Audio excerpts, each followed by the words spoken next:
Hey, how you doing? This is SEIJIHITO here to bring you another live stream. Also, want to give a shout out to anybody who's watched the previous video that I posted for you guys earlier during the morning. Much love, respect, and appreciation to all of you guys, and also much love, respect, and appreciation to any and all of you guys who are going to pull in a little bit later after the notifications go directly out. So, as the live stream's titled, the new Black Panther Party, right? And as you can clearly see, this is the Black Panther Party leader. This is something that we've gone over before. I want to say it's probably about like the fourth time that we've actually gone directly over this just a little bit, right? Because I feel as though that people need a little bit of a refresher course, in a sense, in that. And the main reason I'm doing this is I want a lot of folks out there, Black Americans, to always question things when it seems like it just fell out of the sky, out of the blue, and just think that it's just, something that's going to save you, that it's going to be 100% beneficial, right? Because again, I'm just trying to figure out that, going back and forth from the images here, again, this doesn't look like a Black Panther Party leader, right? Because it normally, if people are really about that life, then it's going to be like that from the beginning all the way until what you currently see at the moment in time. But obviously, that is not the case. Now, we also have, some people, they've posted some stuff online with, some alleged things, that have supposedly gone on. You can, read it directly in front of you, look directly, at that, and I'm like, it's a little bit quite concerning, right? Quite concerning. For that one, you might have to zoom, directly up on so that you can clearly see. But what this one basically shows is that there were some things, allegedly, that transpired and went directly on. Like I said, take it with a grain of salt. Anything is possible, and things could, stand to be corrected, up until further notice. So now what I want to go directly into is this clip here where we have the leader of the new Black Panther Party, before he was technically there or stating that he was a Black Panther, sending threats on the streets, right, with gang members, right, gang banging, as they like to say, directly to the police. So I just want people to listen to this, and then we will, have a nice little conversation. Chief Green says the department is monitoring the situation. I can't validate that there's any type of gang there, but certainly what has been posted is alarming. We showed a video to the chief of an interview we did 2 weeks ago with a protester. He talked about protesters in Portland being taken in unmarked vehicles by agents. But during the interview, he talks about gangs in Lansing. You come try to snatch one of us, the rest of us gonna blast your. You better do that while we not with each other. And then you come to in Sandhurst with the Pyrus and the gangster disciples is linked up at and try to snatch somebody over there. I dare you. Make sure you get this in Sandhurst. That's Sandhurst. Come over there and try to take somebody. I dare you. I dare you. Your mama gonna be picking out caskets and flowers. Very concerning. Very concerning. And that's the first time I've seen that video. It's alarming to see that type of video. And definitely we have some great partnerships with our federal partners, our state partners. Would like to get a copy of that video and make sure we do a deep dive and for proper understanding. Anything that could be nothing, I want to call and report to get more police presence out here. We really, we really want this taken care of. And this is an ongoing investigation. So we were able to hear that, right? It wasn't AI. It wasn't Chat GPT, whatever you want to sit up here and call it. That is representative of the police directly up there in Lansing, who was able to see this video. Note, clearly this is an older video, right? Because Birdsong does not dress like this anymore. But the main point that I'm bringing up is the fact that if he is a Black Panther leader, how is it possible and why is it possible that prior to you becoming this leader, you were sending threats? You were literally telling the police that, yo, if you roll directly up here, if you come near us, like, yo, you better make sure that we by ourselves, because if we together, it's like, yo, your mothers and your fathers are gonna be planning your funeral. That's some crazy work. Like, why would you put a target on your back like that? Why would you put a target on your back like that? And again, I'm trying to figure out how is it possible that you got, some, I guess you could say, Black American individuals following this, just blindly following this. That's not a good look.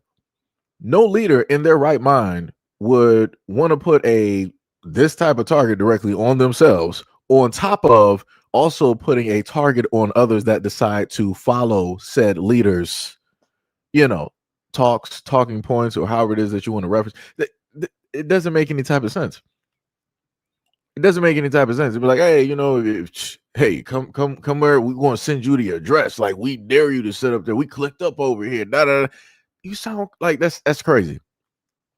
That's crazy. Why would you do that? Now, moving into one of the most recent videos where he was, where he's quote unquote a Black Panther, you can hear him make the quote, safe line repairs, safe line replace, right? When again, he was sending shots directly to the police. So it's like he may have changed clothes, but the way that he talks is still there. It's still present. And again, that's dangerous, because as a leader, you want to protect those around you. You don't want to put them directly out there. And for anybody to be like, oh, you sit up there and follow him, we're going to sit up there, we're going to take you in now. Now we're going to sit up there and start, harassing. Now we know, specifically, which, like I said, is going to cause a field of problems, unforeseeable problems, right? So next, we're going to look directly at this next clip here, and I'm guessing this is Birdsong's father, or whoever it is, maybe a relative, right? But we'll more than likely hear a little bit more about it directly in this video, and we're going to hear a little bit more about his artistry, right? As a before Black Panther leader, right? Little AC, aka Small Paul. West Side. Tell me what this track is all about. You know what? Although the cameras are on me, I want to give this to my son, Lil AC, and let him explain what this track is all about. How about that? What it's about is a lot of cats haven't misconstrued it, what being a Paru is. And I just wanted to fix that. So in the song, in the 2 verses, I'm talking about myself and how I handle things and see things. And then he's talking about being powerful, indestructible, revengeful, united, which is what Paru, the acronym for the street name, is. You know what I'm saying? So it's basically teaching these cats what it's really about. It's not about, oh, I'm shooting at them because they're wearing blue. It's not about the drugs and all that other stuff. It's about who you are as a man, who you are as an individual. So that's what the whole song is about. Again, this is a legend in the making. He's going to be directly on a rap scene at some point in time, but I guess obviously that's not how things worked out. So now this, soon to be upcoming rapper associated, with Pyru or whoever it is, whatever gang's directly out there, has decided to switch jobs, change clothes quicker than Superman in a phone booth, and decided that he wanted to become a Black Panther. And one of the first steps that he decided to make was this. Just open-ended. Any comments you want to give to like my generation, the younger generation, or just any generation? Legally arm yourselves and unify, or else you will die. And I mean that in a literal sense. You see on the news all the time, Renee, Everybody say her name, Renee. Renee. Right? She just got shot in the face by ICE, right? This is a real thing, and they're not gonna stop. And the more they hurt people and get away with it, the more they gonna get that momentum to keep going. So everybody needs to unify and come together, and everybody needs to arm themselves, right? Because the revolution is in the barrel of a gun, whether you believe it or not. You want to be comfortable and you want to be nice. You don't want no confrontation. Look, Huey P. Newton said it the best. Anybody without a gun is either a slave or they're about to be one. You know? So, and people worried about people being scared of him. Huey P. Newton also said this when somebody asked him, don't you think the Black Panther Party is scary? Don't you think it's scaring people? He said, my people have been the ones afraid. Hey, sister, we got free groceries over here. Free hot soup and free clothes. He said, my people be the one afraid for hundreds of years. So if you're saying people scared of us, now that's a compliment. That means we're doing something right. You know what I'm saying? Would you rather be scared of ICE? Would you rather be scared of the slave catcher, the police? Would you rather be scared of the government forces that are working against the people? Or would you rather be them scared to mess with you? That's for you to choose. That's for you to decide. Unify and arm yourself and keep this mentality all the time. All power to the people. All power to the people. Where can people find you? Like on social media? I'm Chairman Paul Birdsong on Instagram. You can find the Black Panther Party for self-defense on TikTok and Instagram. Black Panther Party is split up by chapter, so whatever state you are in, if there's a chapter there, type in BPP and the name of your state and it should pop up. Awesome. Thank you so much. So we heard that, right? So again, as I've stated directly in previous videos, right, I have no problem with groups out there wanting to help out, you know, the homeless, anybody that's less fortunate, right, helping out the community. I have no problems with that. That's all good and well. I have no issues.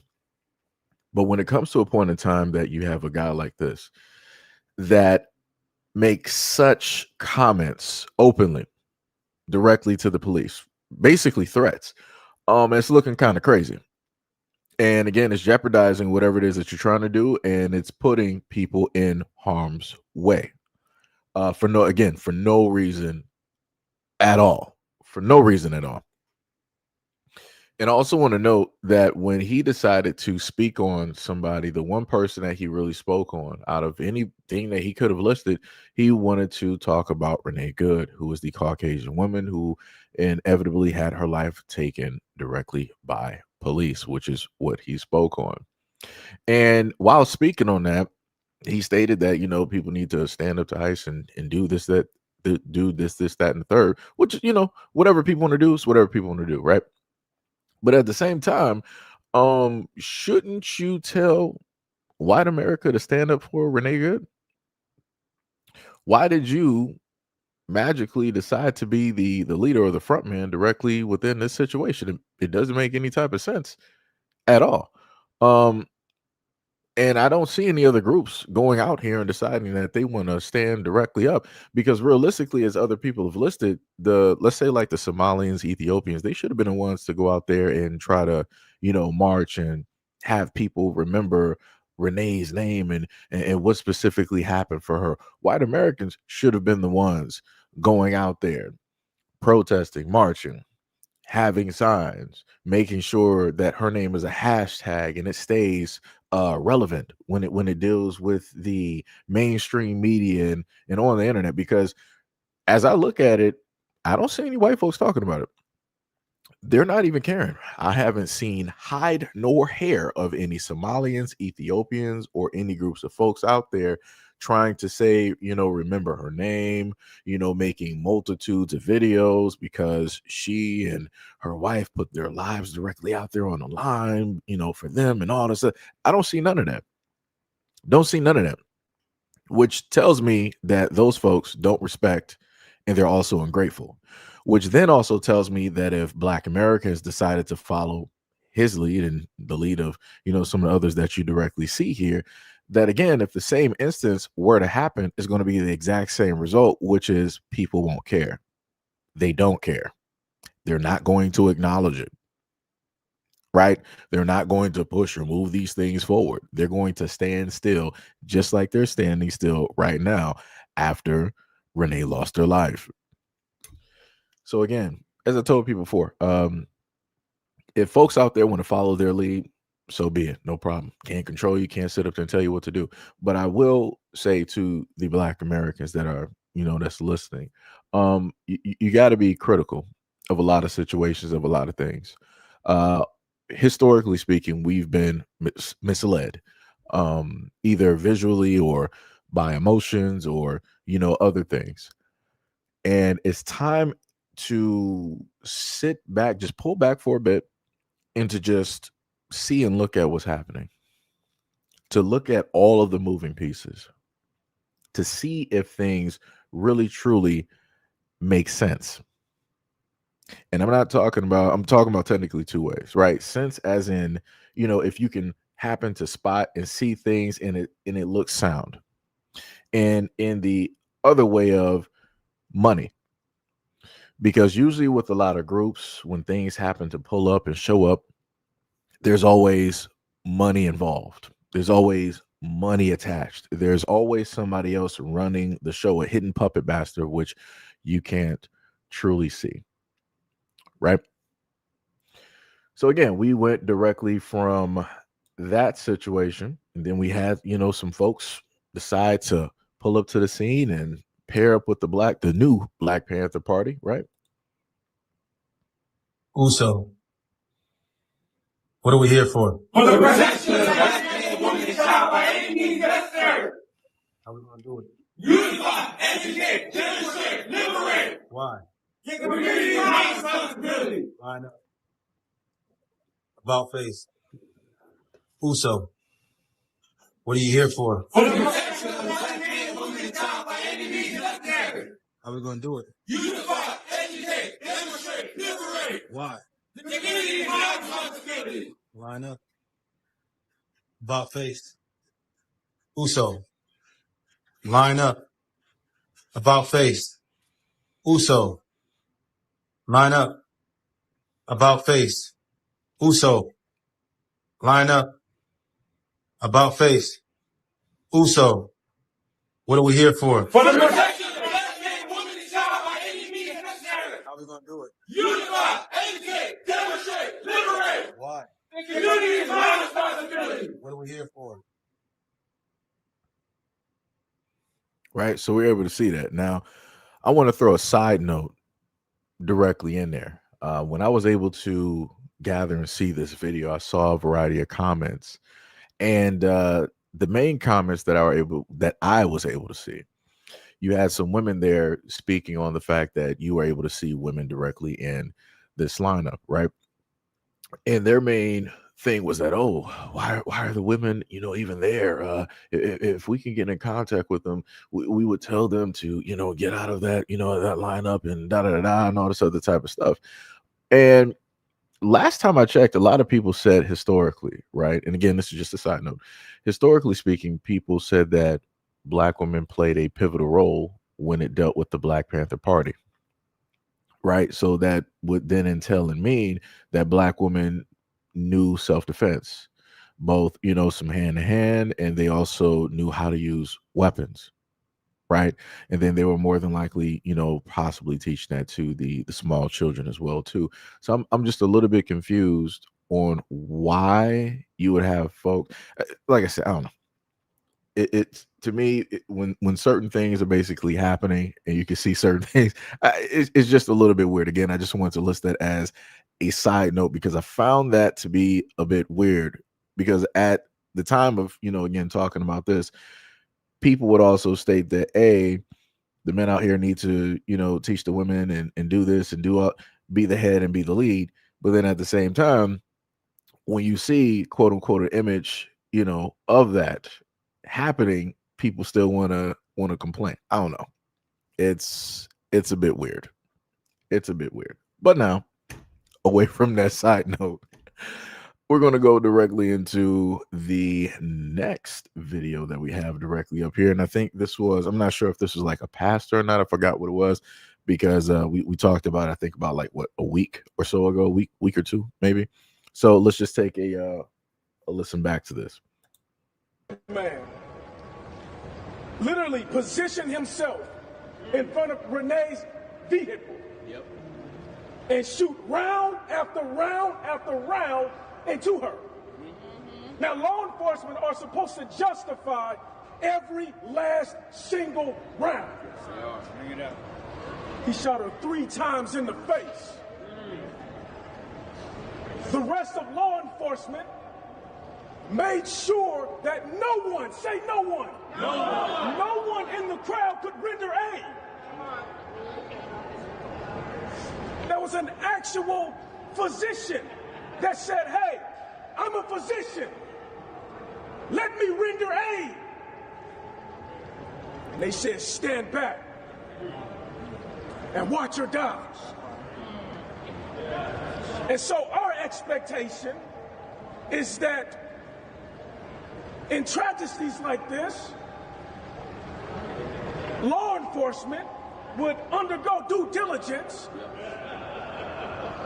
determine whether or not a crime has been committed, and bring charges. Yes. And ultimately, for a jury, if this person appears, to bring a conviction. Now that's in the normal situation. Yeah. What we would normally expect to happen. But we're not dealing with normal times. These aren't normal situations. We have a federal government threatening other portions of its government and saying, if you hold anyone accountable, you'll be terminated. Say terminated. Terminated. You'll be fired. Say fired. Fired. You may be arrested. Say arrested. Arrested. And so they do nothing. We can expect nothing to come from the federal government. So what does that leave? It leaves the state. I'm here today to call upon our local officials to stand up. Say stand up. Stand up. And do something. Do something. Stand up. Stand up. And do something. Do something. Why did we send you here?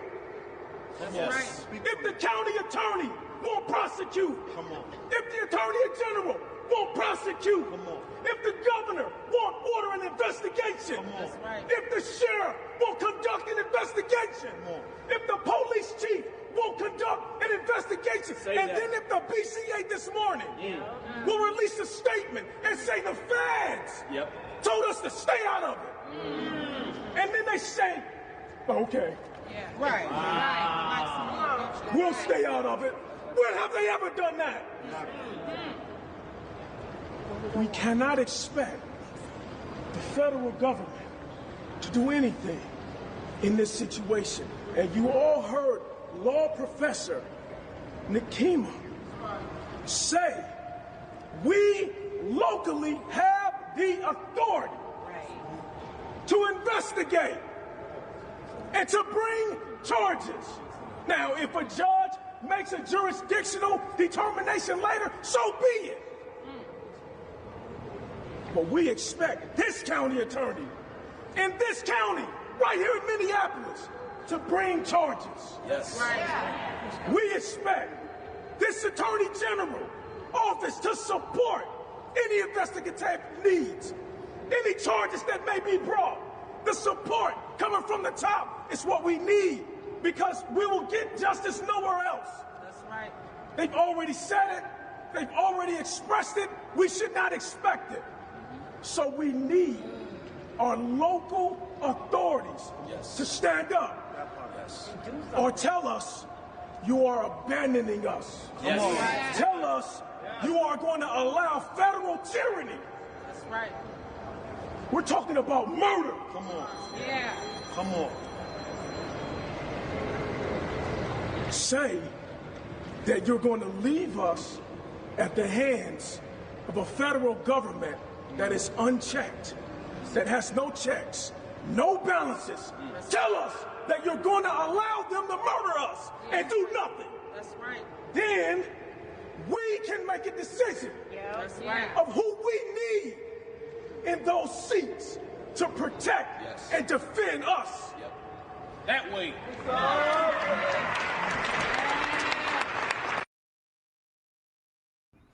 So we were able to hear that rousing speech, from that guy. Great, kudos, awesome. Let's clap it directly up. I find it very interesting, as I've stated before in previous live streams covering this topic, that you have these folks directly out there. I'm trying to go right back real quick. that you have a lot of these people wanting to specifically stand up for the situation. And I'm like, where did all these folks directly come from? Because originally when any other situations, happen, you don't really see other groups of people deciding that they want to get specifically online and start giving speeches like this when it deals with Black Americans and things like that taking place and happening, because a lot of people like, well, when it happens to y'all, it directly happens to y'all. You're not gonna have no Somalians pull up to the scene and decide that they want to put their lives on the line and their freedoms on the line, and in order to save Black Americans from the system that is. Again, all of this, riveting, speeches and all this other type of stuff that people are doing is specifically for this situation here. I don't see nothing Black about the situation. I don't see nothing Black American about this situation. I don't see what part Black Americans had to do with this at all. So again, I'm just trying to figure out why you have somebody, if that was a reverend, I don't understand why he's even speaking realistically. You should be speaking directly for and to the Black community about Black American situations. But I forgot. Churches are pretty much bought and paid for. They do what it is that they're specifically told to do. So if they're told to jump, they're going to sit up there and jump because they don't want to lose out on that money. They don't want to get shut directly down, right? The churches don't want to be looked at or seen as an enemy. Last time, matter of fact, I'm just trying to figure out, when was the last time anybody ever seen, churches really stand up for Black Americans? Like, how many Black churches we have across the United States? Like, just think if the Black churches decided to turn into, hubs for quote unquote Black Panthers, right? Think about what that would do for the Black community. Think how that would be of service, of great service to the people in the Black community who give to churches either, every single day or, every single Sunday or whatever services. Like I said, it's been a minute for me, but whenever services happen, Bible studies, just think about those churches being quote unquote hubs for Black Panthers. And from that, they are feeding the community, right? Because there's a lot of, elders in the community that go directly to church. They know how to cook. They know how to clean. They know how to teach. They know a lot of knowledge, right? Tons of library knowledge within those churches. But it seems that all of that help and all of that knowledge is locked in a freezer. Because when it's time for Black Americans to need things from our community, it seems as though that all of those resources are just locked away and held from us. They're just kept back. And I'm like, now it makes sense why the churches are the way that they are. They freeze and hold on to some of the most valuable assets that we have, including finances, and they refuse and don't put any of those necessary resources back into the community. But yet, those are the same folks that say that they are, hey, we're for the community, we're for God, we're for the teachings of the Bible and all of these things. I don't see it. Because if the churches were to actually stand up with the Black community across the United States would be something totally different. It would be something totally, totally, totally different. I don't know, just a thought. Just a thought. But anyways, we're going to continue on with the, next messages, that the leader of the new Black Panther has for us. Power to the people. I'm Chairman Paul Burton from the Black Panther Party for Self-Defense. I want to address a couple of things. Thing number one, I see a lot of people asking why the Black Panthers are going up against ICE for the immigrants. Well, I want to tell you something. The Black Panther Party is not a Black nationalist organization. The new Black Panther Party might be. I'm not sure. The Revolutionary Black Panther Party might be. Any of these variations of Black Panther parties might be. But the Black Panther Party for Self-Defense, the one that Huey Newton started with Bobby Seale, is an internationalist organization that stands as allies with oppressed people no matter what their ethnic background is, no matter what their cultural background is. So just like my predecessors stood up against the United States of America's imperialist regime with Vietnam to stop the Vietnam War. I don't know if you know your history. You know the Black Panther Party was strictly opposed to the Vietnam War. You know, we had the Rainbow Coalition with all different ethnic groups coming together and fighting against the regime together. That's what we stand for. All. Hold on, let me just hold on. No. Let's throw that back. I just want to make sure I heard that correct, right? Let me just. You know, we had the Rainbow Coalition with all different ethnic groups coming together and fighting against the regime together. That's what we stand for. All power to the people. We're not racist. The very ideology of racism in and of itself is not intellectual, being that there's only one race on the planet, and that's the human race. We have different ethnic backgrounds. You know what I'm saying? We have different cultural backgrounds, different skin colors, you know, different languages and ideologies, but we're all part of one human race. You know what I'm saying? So racism is in and of itself irrational, illogical, is unsensible. It just doesn't make any sense. No intelligent person would embrace the ideologies of racism. So we're not a nationalist group, we're an international group. And then another thing. So let me just pause right there, right?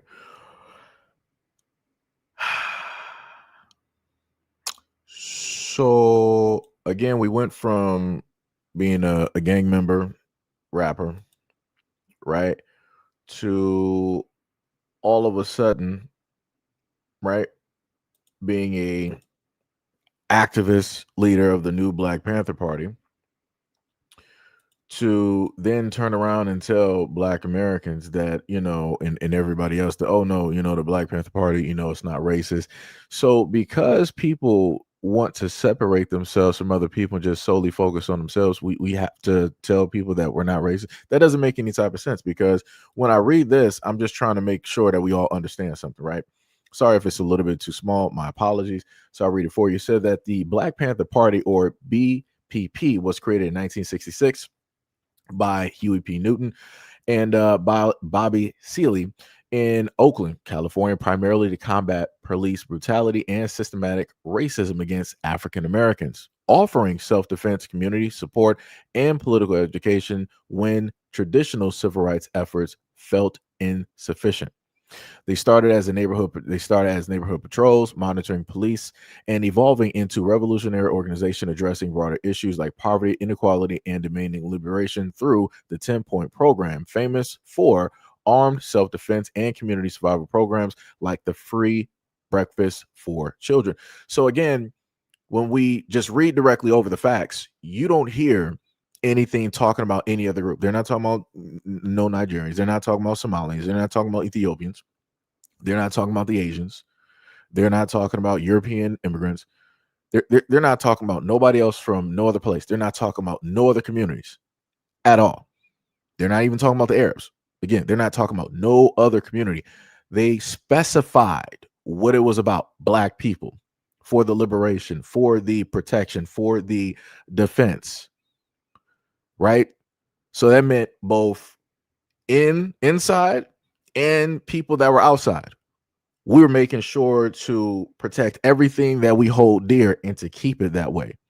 And we were going to pass that exact same mentality to the young ones growing up.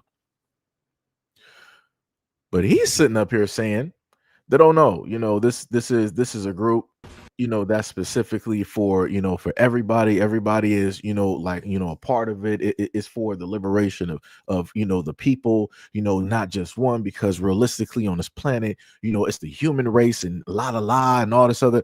Yo, what are we talking about here? This is how we start to have problems. This is how things start to get co-opted and taken away from Black Americans, the exact same way everything else has been. Have people not seen rap and hip hop? Have people not seen the arguments with that? How everybody who never really cared about hip hop or rap now all of a sudden want to start putting their hands and trying to claim stuff? Look at how black people allowed that to happen, right? The exact same thing will happen with this.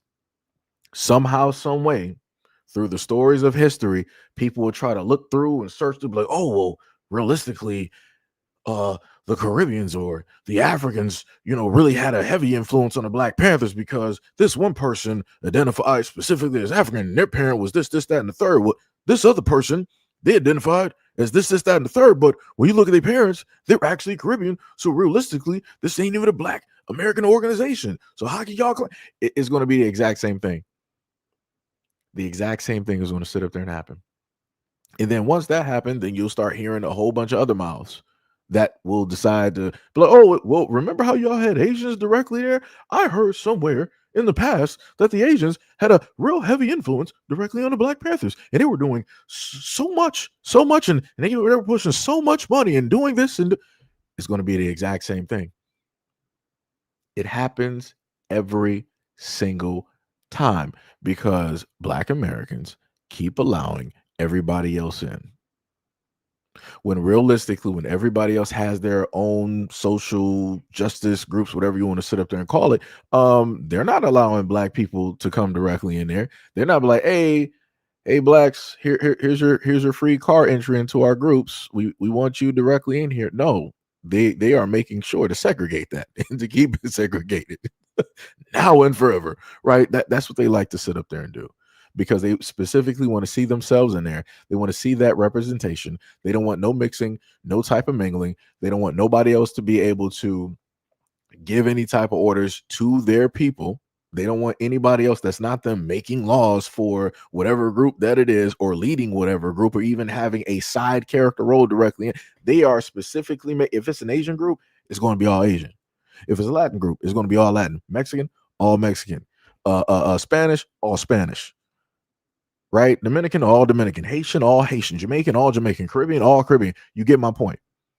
But for whatever reason, Black Americans keep allowing and trying to, and also allowing other folks to come directly in. When we're supposed to be circling the wagons, we're allowing everybody else in. We're pulling everybody else in. How can you circle the wagons? It's originally like 100, right, Black Americans, but yet you're trying to bring in 1 million other people. So, and then you want to circle the wagons. You don't have space. There's going to be a lot of opportunities. There's going to be a lot of holes directly in the defense. You're not going to be able to properly defend what it is that you need to defend. And also, because you allowed so many people in, you don't know who is who. You don't know who's playing for what team. You don't know if they're even really there for you or to take you out from the inside.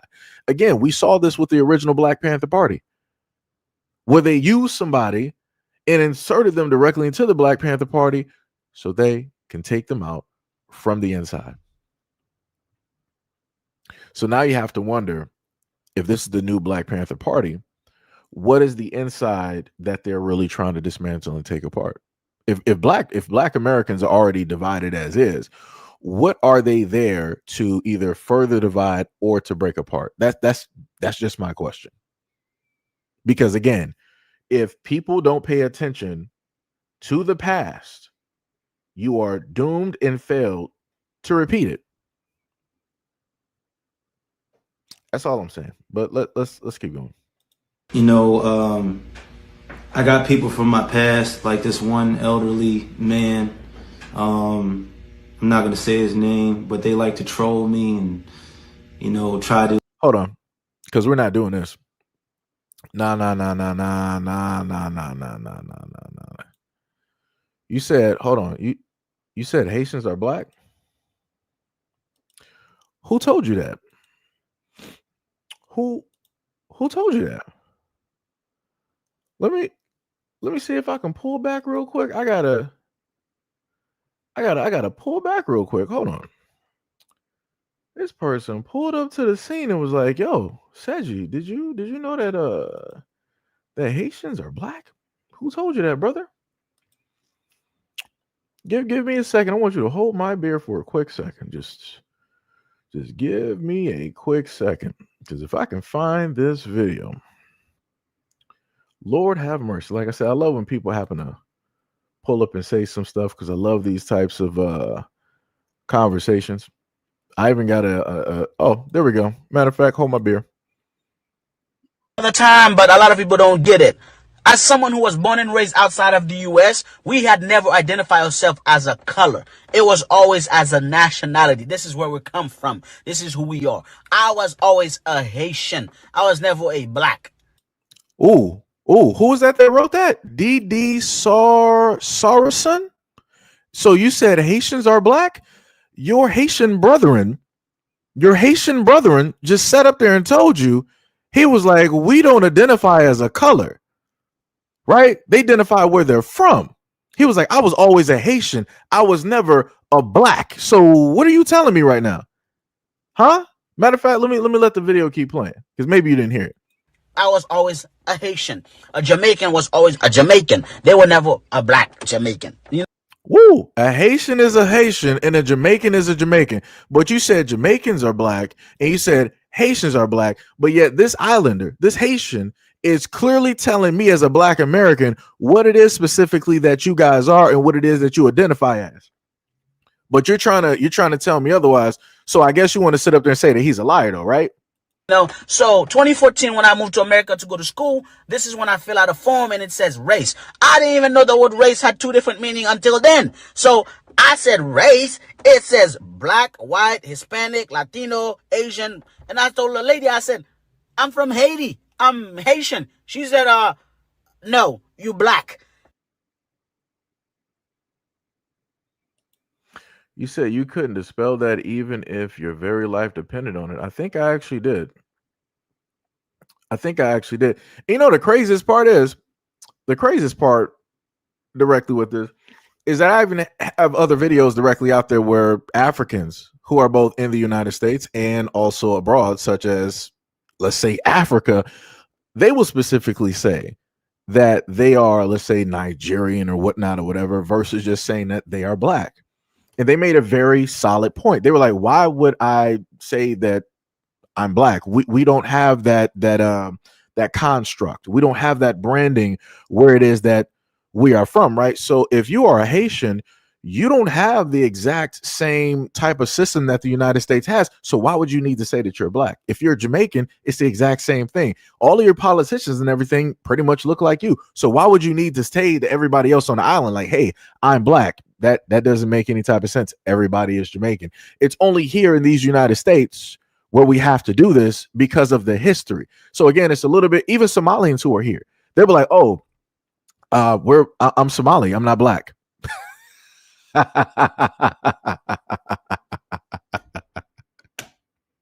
Yo, that's crazy to me. It's, you know,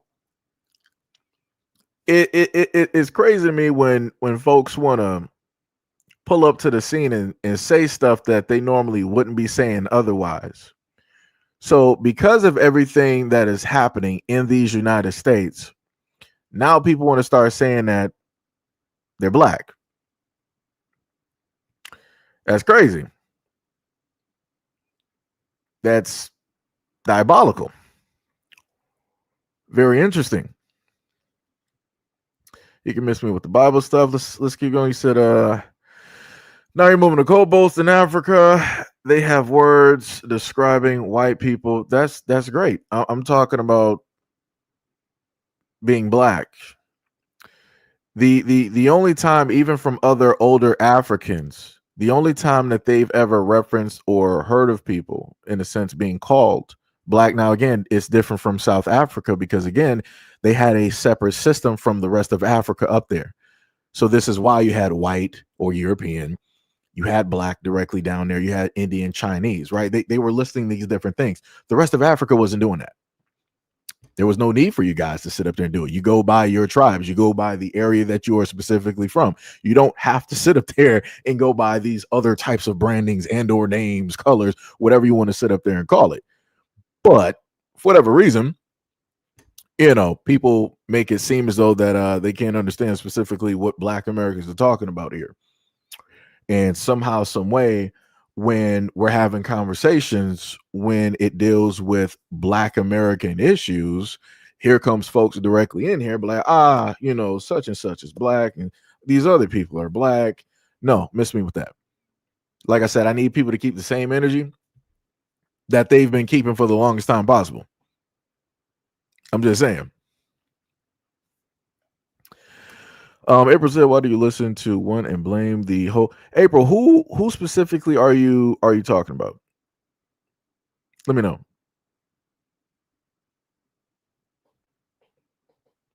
Let me know.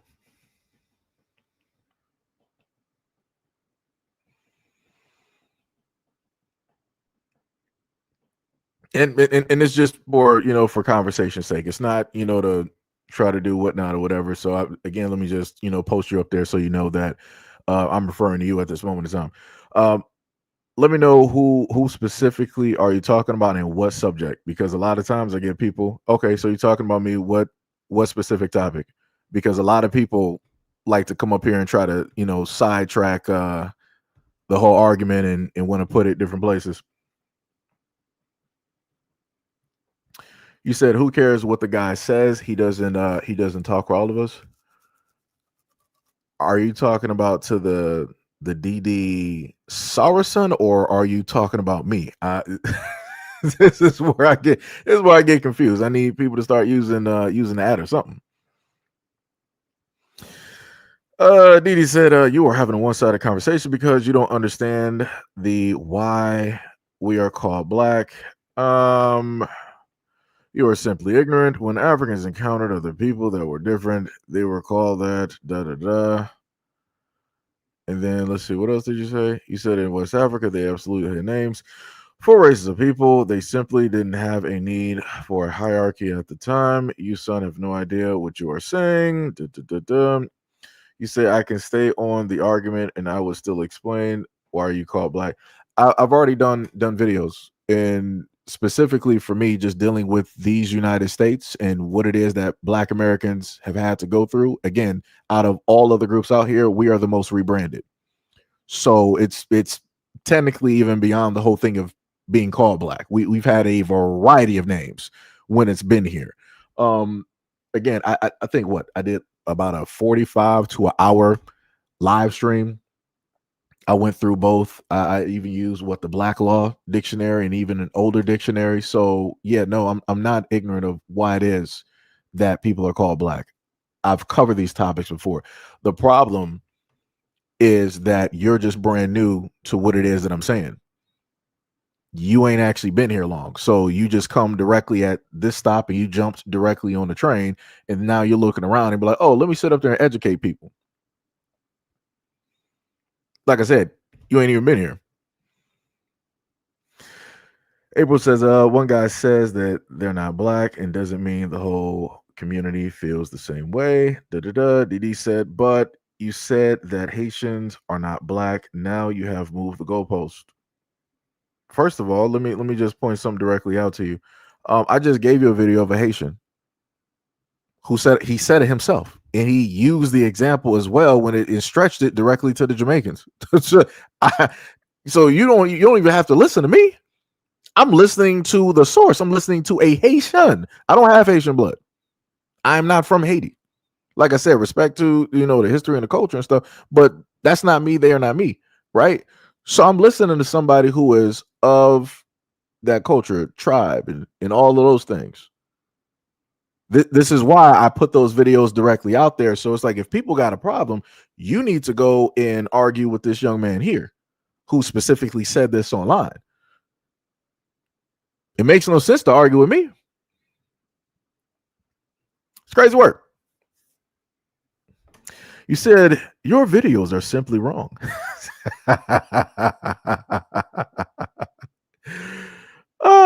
Anyways, going back to the Black American issue with Black Panthers, and also focusing back on what I talked about before, where everybody is not and should not be associated with the Black Panthers, because again, we're talking about stuff in America. We're talking about Black American things surrounding Black American communities, right? With people who have been here historically. So again, like I said before, the Black Panther Party is not for any and everybody. Those are just the facts. Read that directly off. If people got a problem directly with it, go take it up with your God or whatever it is that you specifically believe in. No reason to come here crying. So let's continue listening. Call me fake gangster, fake this, fake that from my past. And, you know, I don't care. You know, my goal is not to prove to anybody that I was ever a gang member or that I was ever a thug or what I was locked up for or wasn't locked up for. You know, my goal is to protect my people from ICE, to protect my people from police brutality, to protect my people from crooked politicians. So let's go back to that real quick. Let me just replay that part. Not to prove to anybody that I was ever a gang member or that I was ever a thug or what I was locked up for or wasn't locked up for. You know, my goal is to protect my people from ICE. So I'm just trying to figure out number wise how many Black Americans. Let me see if I can even type this in because that seems a little bit weird to me, right? How many Black Americans were locked up by ICE?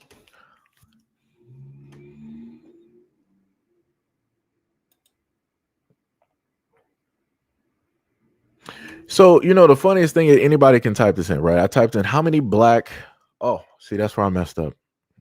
I just said Black. I thought I put Black Americans. Black Americans.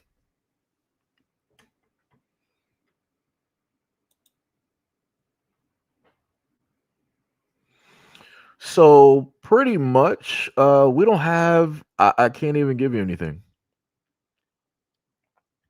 They said precise official data on the exact number of Black Americans, United States citizens, locked up by Immigration and Customs Enforcement, ICE, is not regularly published by the Department of Homeland Security, as an agency often does not break down detention data by race. Detention of citizens back in 2021, the Government Accountability Office, or the GAO, reportedly found that ICE arrested 674 potential United States citizens and detained 121 of them between 2015 and 2020. Recent incidences in October 2025 during an ICE raid in Chicago, multiple individuals, including some who were reported as Black or brown community members and children who were United States citizens, were detained. Broader context: while specific numbers of Black citizens are hard to track, reports indicate that Black immigrants are disproportionately represented in the detention system, making up roughly 20% of those in deportation proceedings on criminal grounds, despite being only 7% of the non-citizen population. So pretty much we got nothing. So, and again, anybody can look that up, go, type it directly in and see what you can pull.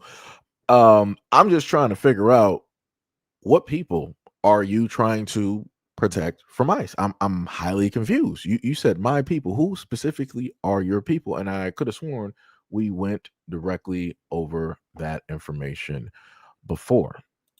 Correct? I know that, some people are a bit late, to the party when it deals with a lot of these things. People tend not to, pay attention. But let's see if I can pull back the information that I was able to gather for you guys before, because when I originally looked this stuff up, I was like, that's pretty interesting. It seems as though that, the guy is of, interracial, in a sense when it deals with a lot of this stuff, right? Let me see if I can pull this for you guys. Was that? Nope. Let me go back.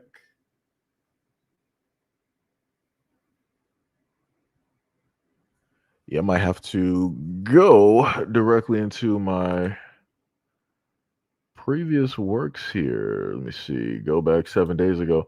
But yeah, due to the fact of magically very little information that was reported. There we go. Had to go directly back to one of my original assets to highlight this directly for people. Right, so let me just screen cap this for people so that we can read it ourselves. And again, this was, what was directly online. People are free to try to see what it is that they can specifically find. So this is a part of a video that I did earlier. So let me flip back over so I can read it. It says that quote unquote, Paul Birdsong identifies with a diverse heritage, Caribbean roots. His father's family are Caribbean immigrants. Mixed heritage. His mother's ancestry is a mix of American Indian, Caucasian, and Black. So looking at the mother's ancestry, it makes sense, again, as I said previously, why he decided that this wanted to be the time that he wanted to specifically speak up, why he wanted to say something, because potentially, maybe, just potentially, maybe, when this whole instance happened, maybe he saw a little bit of his mother within Renee. Because again, he said on the mother's side, she is, fairly mixed, and one of those things being Caucasian. This is the one name that he brings up. He didn't bring up anybody else's name. He didn't bring up any immigrants' names or anything like that. He specifically brought up her name. But again, he's saying that he's here to protect his people from ICE. Let's keep going. To protect my people from police brutality, to protect my people from crooked politicians, imperialism, to protect my people from imperialism, fascism, to protect my people from racism, to protect my people from capitalism. That's what my goal is, to protect my people from tyranny. I don't care about none of that stuff you talking about, bro. I'm out here feeding people. I feed hundreds of people a week, if not thousands. The Black Panther Party feeds people in multiple states across the country. I don't care about what you're talking about. While you at home or wherever you are typing on your phone about what I'm doing, I'm outside with these guns and with these warriors I got with me, actually fighting for the people, actually doing something that matters, which is what you should be doing. So that's how I feel about that, And with that being said, all power to the people. No power to the pigs. So all power to the people, but which people is he specifically talking about? Because it seems like he's trying to be Superman and save everybody. And I'm like, the Black Panthers were not for everybody. Now, maybe you have some, later on the Black Panthers like, all right, what we're going to do is, have some other groups directly, out there for, other people that want that believe in what it is that we're doing, and they want to ally and find a way. It's like, cool, separate but equal. Right? That's how we do it. Separate but equal. You're not going to be specifically here. You're not going to be spearheading nothing. You're not going to be the main representation. You're not going to be the show horse. It's not happening. But you can have your own group, which you can decide to, do that, over there. Shout out to Tippy. Much love, respect, and appreciation. Look at you being sort of kind of on time. Tippy. Shout out to Tippy. Yo, what is up, Will? What is up, Will? You said the problem with this dude is the fact that no one is vouching for him. Yeah, supposedly they're going to have like a meeting today at some point in Pittsburgh or whatnot or whatever. Like I said, if it's filmed and people post the video directly online, I'll talk about that as well. Like I said, but for me, it's a problem. Like I said, you're saying in the sense that you are trying to protect everybody else directly out here, but you don't see everybody else trying to protect Black Americans. That's just never been the thing. Everybody makes sure to protect their own people. Everybody makes sure to put money within their own people, within their own community, right? To uplift and to support, to propel, to push forward, to pedestalize, right? When it deals with Black Americans, all those other groups don't care about Black Americans. The only way that they care about Black Americans is when we have money in our hands that they can see, and then they're like, "Oh, we love Black Americans." My favorite rap artist is Tupac. my other favorite artist is Biggie Smalls. They start going through all the whole classic thing, like, oh, I'm so far into Black culture and supporting Black people. I voted for Obama. That's, matter of fact, that's my favorite president. It gets to those type of levels when people really want something from Black Americans. They feel like they have to overly do it, And it's like, nah, we get it. You want the money. If you would just simply say that, we would just make our choices then. But people don't want to do that. That's not how people want to sit up there and move. Again, you got a lot of fakers, directly out here. So let's listen to another message by the great leader from the new Black Panther Party. All power to the people. Chairman Paul Birdsong reporting for Ethnic Community Defense Duty. Listen, two things that I need to run by you. Thing number one is, a lot of people are saying that we should not stand up against ICE because we're standing for people that aren't us. And Black Panthers only stand for black people. That is a lie. Huey P. Newton said that we are internationalists and we stand with all oppressed people no matter what color they are. That's the founder of the Black Panther Party that said that. So everybody who's running around talking about Black Panthers don't stand up for people other than black people don't know a damn thing about the Black Panther Party. That's thing number one. Thing number two, the Black Panther Party created something called the Rainbow Coalition, which is a coalition of Hispanics, Asians, whites, and blacks from all over the world working together to fight oppression. Again, the Black Panthers stood with the Mexicans, stood with the Puerto Ricans and the Dominicans, stood with the Japanese, the Vietnamese. The Black Panthers did a whole campaign to end the Vietnam War because they stood with Vietnam. So for you guys who are talking all of this gibberish about, you guys aren't following traditions of the original, who do you think our leaders are? Aaron Dixon is an original Black Panther, right? Aaron Dixon is an original Black Panther who walked with Huey Newton. That's our leadership. And Billy Che Brooks, that was Fred Hampton's right-hand man. So you guys you sound stupid, to be honest. You sound like you don't really know what you're talking about. Doing a lot of hooting and hollering and don't really know what you're talking about. If you watch Huey Newton's speech, he specifically says, we are not black nationalists. We are internationalists. And we stand with all oppressed people across the globe, no matter what your ethnicity is. Come on, man. Y'all don't know what you're talking about. You telling us what we're supposed to be doing as Black Panthers, and you don't know the first thing about a Black Panther. All power to the people, though. So shout out to Tippy. And this was something that was mentioned before, right? And I've stated this time and time again. If this new Black Panther Party was about everything that they say that they are about, what are your stats on stopping gang violence? What are your stats on getting the drugs directly out of black communities? What are your stats on starting rehab centers to help out the families and the elders that are caught up on drugs in the streets?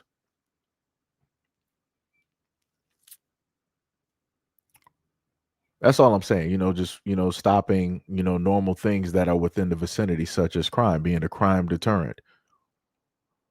What's the percentage drops directly on that? Because he said directly from his own mouth that he's out there in the streets.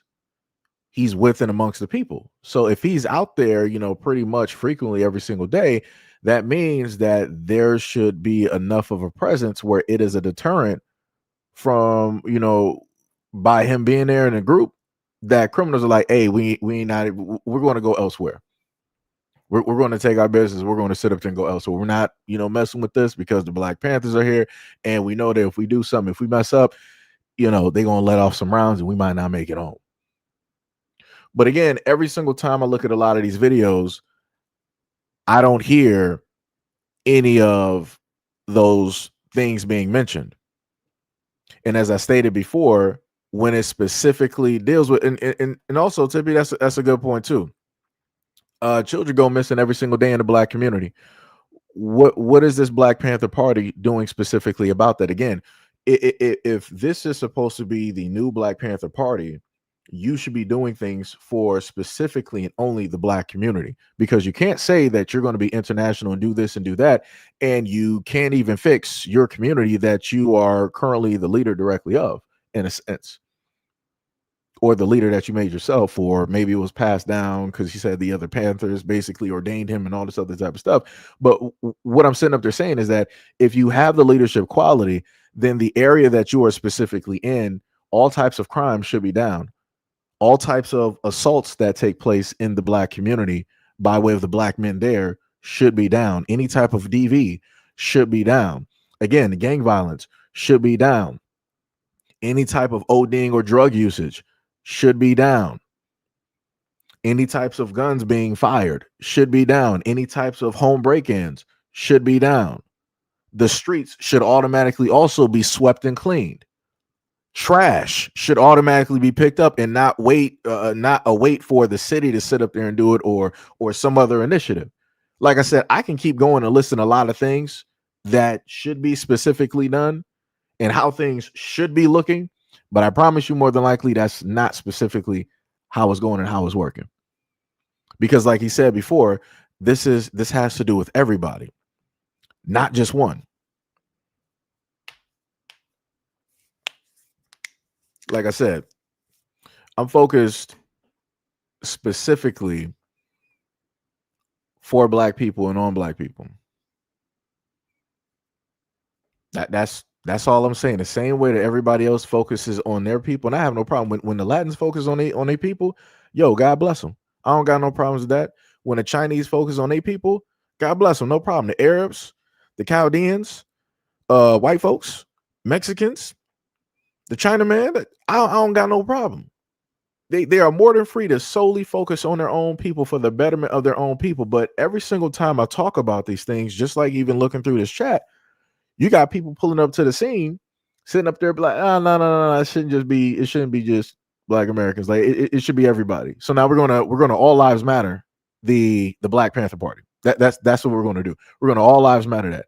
And last time I checked, where is all lives matter? Where are they at? When's the last time anybody's ever heard that ever again? Because remember, everybody was a part of all lives matter, right? Because all lives do matter. But where are all those people now? Where are all of those signs? Where are all of those t-shirts? Where are all of those hashtags? Right? Because everybody was a part of it, so it should still be going because everybody's life does matter. But yet, here we are. Just saying, I'm just a little bit confused. Highly confused. Yo, 06, what is up? What is up? What is up?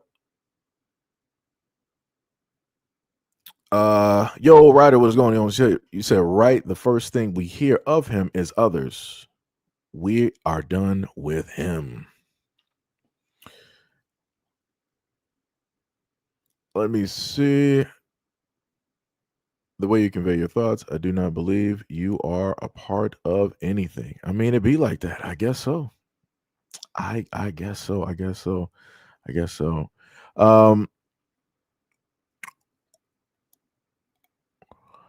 You said I'm very simple directly in my rhetoric. No, I'm making a point. I'm making a point. Of course, it was very obvious that any group that was there at the moment, without BLM, you would have not had all the other groups. Blue Lives Matter, White Lives Matter, Asian Lives Matter, Latin Lives Matter, Disabled Lives Matter, LGBT Lives. You wouldn't have had any of those other groups. Those were in complete opposition of BLM because nobody wanted that to just be directly up there. And I'm just talking about from what it was supposed to mean. I'm not talking about the whole group, the organization, and all of the money. I'm not talking about none of that. I'm just talking about the simple words, right? Everybody was pretty much opposed to that. That's a no-brainer.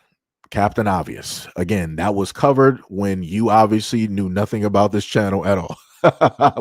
we already covered that. I did multitude videos, multitude of live streams, all of that stuff, right?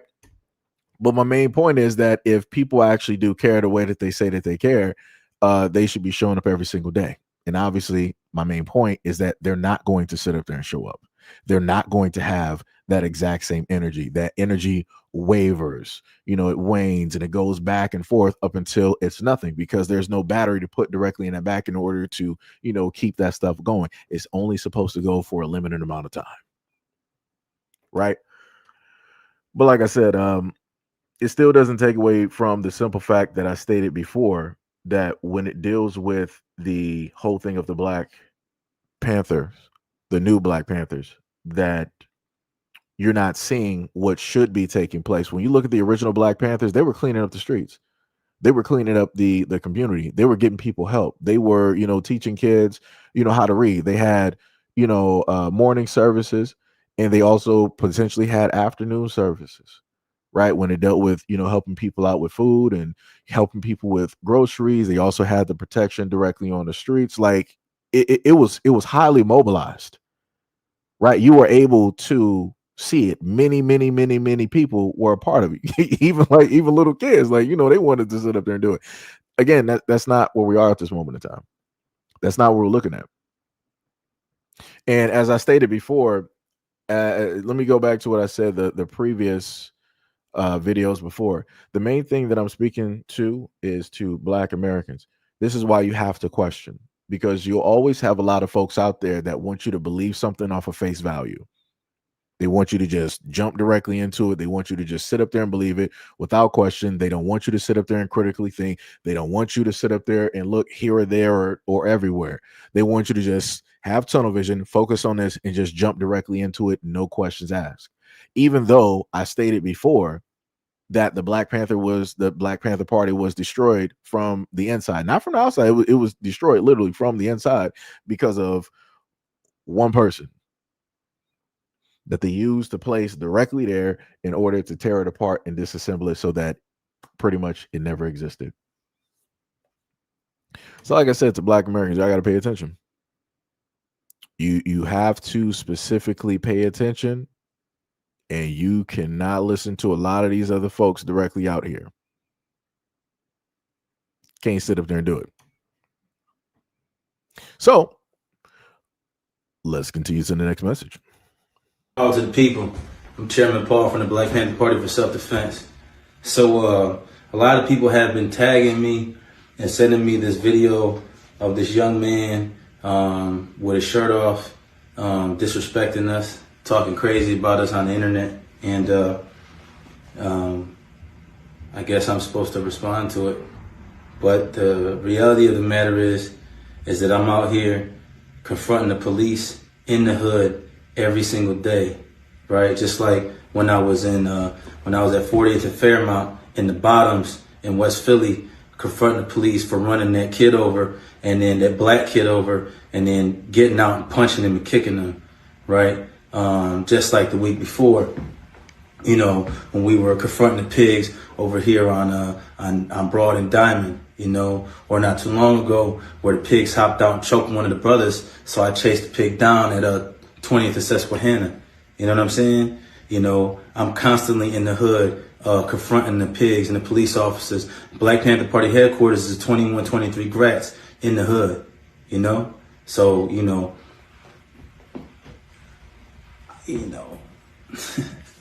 it's not. So let me just again, I'm showing y'all videos where the exact same actions he's performed when, let me go back to the picture.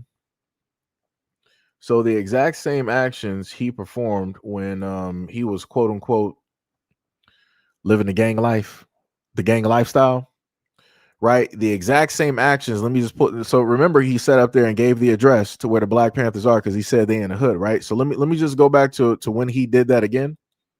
It says the department is monitoring the situation. I can't validate that there's any type of gang there, but certainly what has been posted is alarming. We showed a video to the chief of an interview we did 2 weeks ago with a protester. He talked about protesters in Portland being taken in unmarked vehicles by agents. But during the interview, he talks about gangs in Lansing. You come try to snatch one of us, the rest of us gonna blast your. You better do that while we not with each other. And then you come to in Sandhurst with the Pyrus and the gangster disciples is linked up at and try to snatch somebody over there. I dare you. Make sure you get this in Sandhurst. That's Sandhurst. Come over there, try to take somebody. I dare you. I dare you. Your mama gonna be picking out caskets and flowers. Very concerning. Very concerning. And that's the first time I've seen that video. It's alarming to see that type of video. Right. So you heard the chief basically speak on it, right? So let's go back to the video with the chairman. And let me see if I can rewind this. We're at 19. Let me rewind this a little bit back. Right. So, you know, hood confronting the pigs and the police officers. Black Panther Party headquarters is 21, 23 grats in the hood, you know? So, you know. That's the exact same thing. He just said it differently. So as a gang member, he delivered the message that you saw that he delivered to the police chief, threatened him. You're like, yo, come see us. This is where we at. Come here. We got the gang. We got the guns. If you pull up on us and try to get us, we going to send you home in a casket. Now, as the leader of the new Black Panther Party, he gave the exact same message to whoever's talking online. And I got people sitting up there like talking to me crazy in the comments section like I'm the one that's wrong. This is not how leaders move. This is not how leaders move. But like I said before, when I show off this information and people think that they trying to teach me something, they can give me something, you can't. I'm giving you all of the proof directly right here. The same person that you see here talking is the same person that was talking as a gang member directly to police, throwing all of these shots, all these insinuations, all these types of threats to try to intimidate and to also provoke an action to take place. This is the exact same thing he's doing as a leader. And I'm simply saying that this type of nonsense is dangerous. This will get people hurt. Like, do we not realize, like, I've covered videos on dirty cops. Why would you want to sit up there and tempt fate? You got dirty cops out here that are directly within these communities that take lives every single day under the disguise of being quote unquote gang members. They do it for a living and legally, and they're able to. They can just, self-defense. It was, I was working the job and all this other type of stuff. But then magically, I'm the problem, though. People want to try to give me some education. They want to say that I'm ignorant. But yet you're not paying attention to the information. I'm literally giving you a past and a present. Past, present. Like, what are we talking about? The dude is the exact same person, just two different costumes. Like, what are we talking about? Y'all really think that this dude has changed? You think that what are we talking about here? But like I said, whoever it was directly in the comment section that wanted to try to have like that back and forth and stuff, you got it. This is your leader. You believe every single thing that he's saying. You saying everything that he's saying is factual. You saying that I'm the one that's ignorant. I don't know what it is that I'm talking about. You got it though. Even though I gave you a back and forth, you got it though. You got it 100%. This is your leader. The same person. Let me go back to that. Go back to that picture. The same person that's posing here.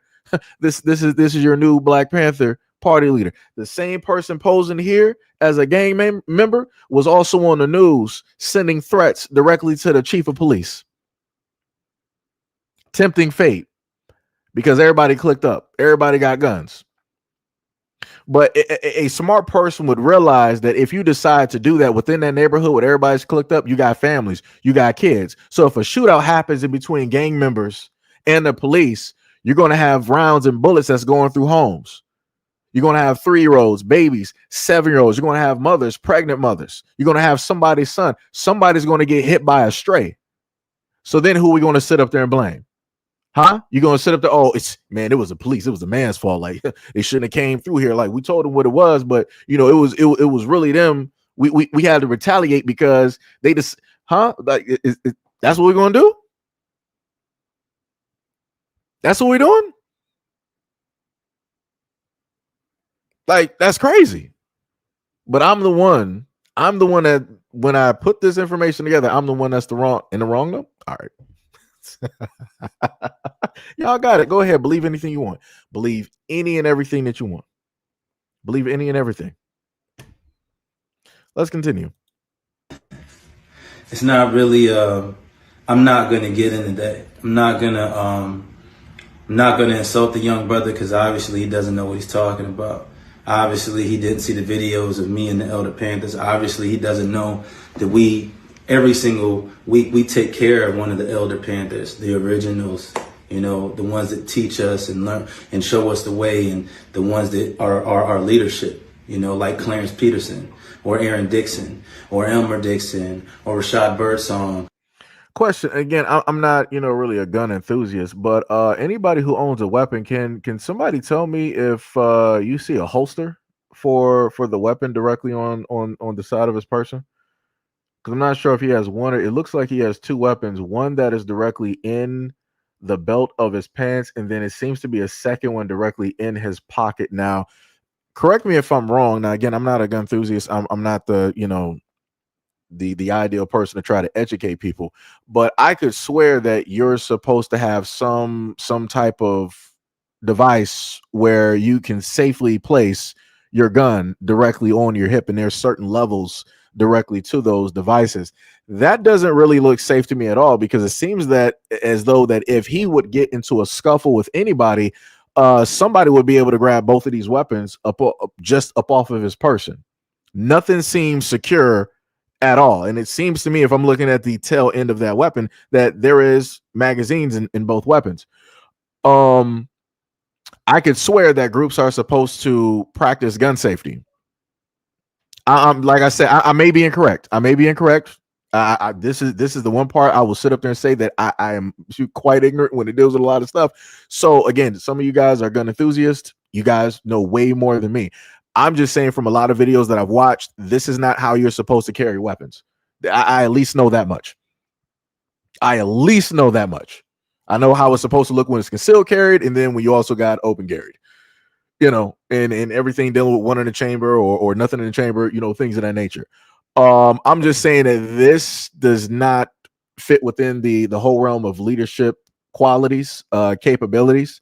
Because if you happen to slip and fall, what's to say that your safety is not even properly on? If you don't even have your weapon properly holstered in a proper holster, what if you slip and fall and you forgot to put your safety on and you got one in the chamber?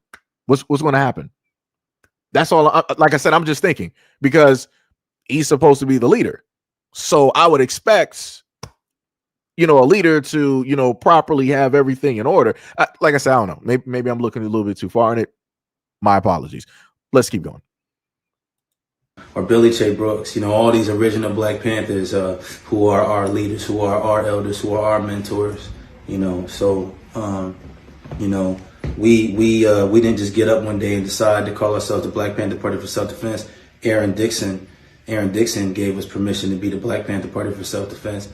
We didn't just start wearing their emblem. The guy who created the Black Panther Party emblem, Emory Douglas, gave us permission to wear that. We earned the permission to wear that by risking our lives on a regular basis, going up against the slave catchers, what you call police. We earned that because every day our where we're at right now, headquarters is open where people could come and get food for their family and clothing for their children every single day. You know what I'm saying? So you should probably do some research. My name is Paul Birdsong. You can Google me. I done fought the National Guard. I done fought the Ku Klux Klan. I done fought the sheriff, SWAT, and I'm still here because I haven't lost yet. You know why? People power, Black power. You know what I'm saying? ICE runs into communities and brutalizes Black women and children every single day. Huh?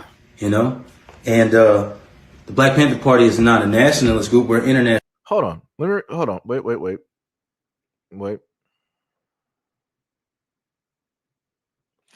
So let me just freeze it at this part. How many stories do we have of ICE running through just strictly with no immigrants involved, with no Black immigrants involved? How many stories do we have of ICE brutalizing Black women, Black American women, and Black American children on like a weekly or a daily basis? Where are those videos at? Where specifically are any of those stories? Like I'm just trying to figure out, like, this is, like I told people before, pay very close attention to the words that people use.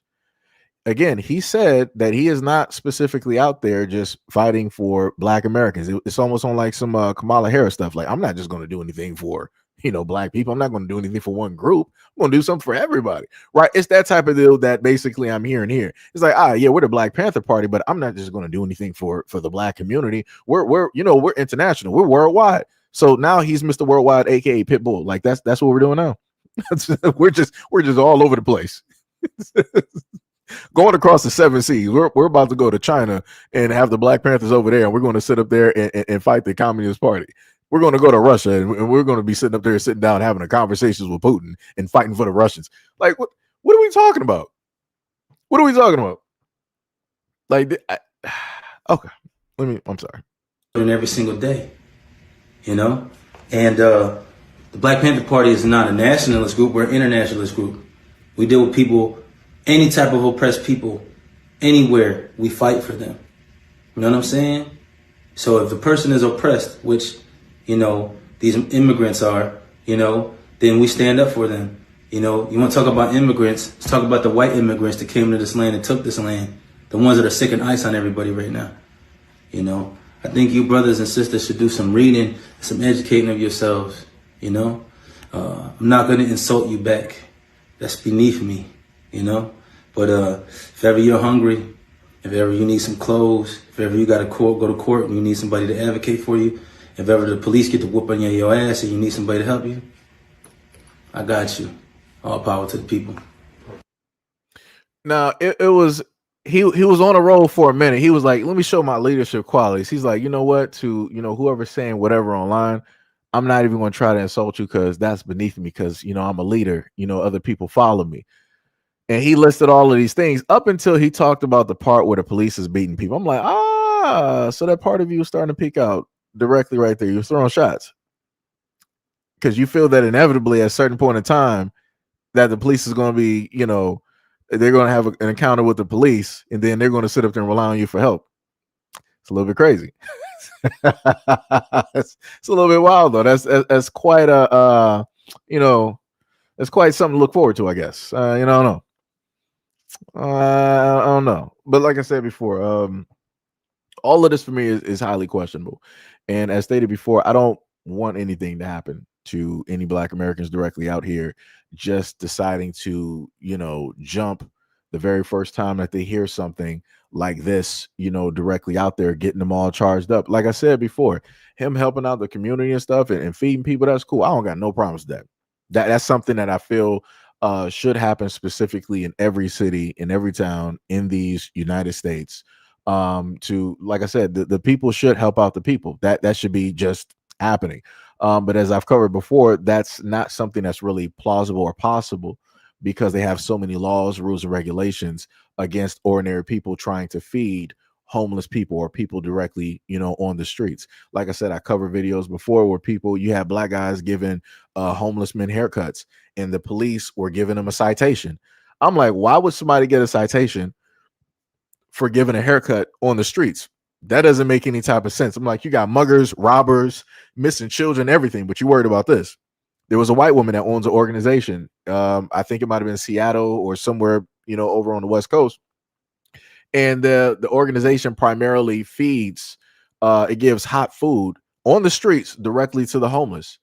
And I think from the last time that I remember covering her video, I was like almost close to somewhere in the pandemic. I think they said that they had close to about 90 to 100 citations or tickets that were written. So again, it's very difficult. The world makes it very difficult to want to help those who need help. Because again, like I told y'all before, the main thing is that the government wants people to depend on it, even though the government, you know, tries to say that they want people to be independent of the government and all this other type of stuff. It's just not the case. The government loves control. It loves money. It loves power. And in order to have that, they got to have people that will allow it or quote unquote depend on it enough where they allow them, you know, the powers over the people that are against it. Right. So now let's go to another video. All power to the people. Chairman Paul Birds, I'm reporting for Active Community Defense Duty. Hey, check this out. I want to know why the rhetoric continues about, oh, the next stop for ICE is Philly. ICE done made over 300 arrests in Philadelphia already. They've been here. They're in every major city in every state across the United States. So you guys should discontinue the rhetoric like they ain't already here and we ain't already been dealing with them. You know, like it's like you guys are trying to. And then there's this fake vote for Donald Trump page, and they're talking about me on there like Donald Trump is making a personal business to attack me. Donald Trump ain't thinking about me. You know what I'm saying? And I ain't, you know, I am opposed to all the evil that this man is perpetuating on the citizens of the United States of America and abroad. But like, I'm not posting him on my page neither. Like his real page, I'm not on his real page. The little fake page with his little supporters, they posting me on there. That's his supporters. That's not him. So this rhetoric where me and Donald Trump have this personal thing going on, it doesn't exist. The rhetoric where ICE is about to come to Philly next, ICE been here already this whole time. Like I said, they already this year, they made over 300 arrests. You know what I'm saying? Also this rhetoric about me and different party groups and different members and stuff like that. I'm not beefing with nobody from nowhere. You know what I'm saying? I'm not beefing with nobody from no other parties. I'm not beefing with no elders. If they got a vendetta against me, they by themselves with that. Like they in the corner punching the air. Cause I ain't paying them no attention. And as far as like all these dudes that's supposed to be gangbanging and stuff and they're on the internet talking crazy about me, I ain't paying them no attention neither. You couldn't pay me to pay attention to them. My people are out here suffering. My people are hungry. My people need clothes. My people need medical care. My people need protection. My people need education. I'm focused on that. I'm not focused on none of that other stuff. So, you know, I just want to put that out there because, you know, I get these text messages. Did you see this chairman? Did you see? I don't care. I'm not interested. They can say whatever they want to say about me. I heard I had sex with somebody outside in Florida. I've been to Florida 3 times in my life. One as a child with my grandparents and then 2 times passing through on Greyhound buses or cars. I never spent no time in Florida. You know what I'm saying? You let people throw anything on the internet, you guys just believe it like you're naive or something, like you don't have critical thinking. You know what I'm saying? And that's fine. You know, I know that's entertaining for you and all. You know, but I ain't interested. I'm busy out here doing the work. You know what I'm saying? I'm busy out here actually doing the work. You know what I'm saying? I'm busy out here actually in this cold and this ice doing the work. I don't care about none of that other stuff, you know? And somebody asked me what my message is to ICE and what my message is to Donald Trump. My message is to Donald Trump, shame on you. My message to ICE, you guys are sadistic bullies. You are cowards. That's why you cover your face. That's why you don't have your name on your thing. You have a letter and some numbers because you're scared of people knowing who you actually are. You're scared to be held accountable to the people. And you guys don't respect the U.S. Constitution. You don't respect anything, any laws or anything in this land. You guys are the terrorists. You know what I'm saying? And Donald Trump, as long as you keep letting these people run around and run amok doing whatever they want to everybody, you are a terrorist. You know what I'm saying? You're not defending the U.S. Constitution. You're violating it. So that's all I got to say. All power to the people. All power to the people.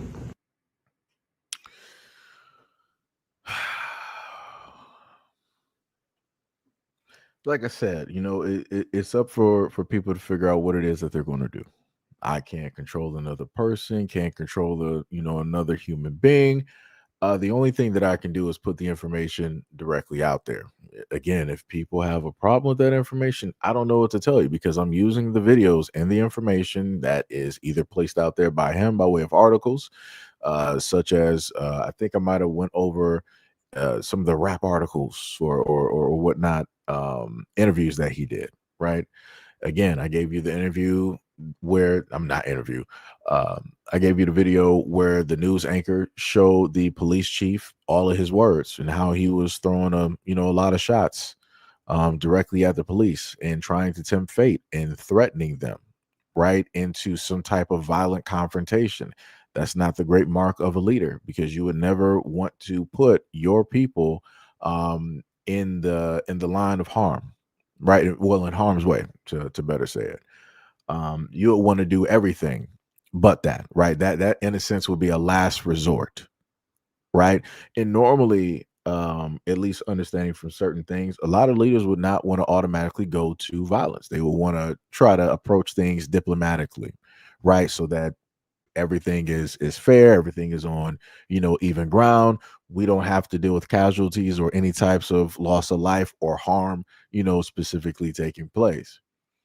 But again, no matter which instance, no matter from past to present, no matter how he's dressed, it's still just like he said that there's this rhetoric online about him and Donald Trump. He's doing the exact same rhetoric when it deals with violence, and that's just not okay. That's just not okay. We're supposed to, save people. Correct. We're supposed to help people out.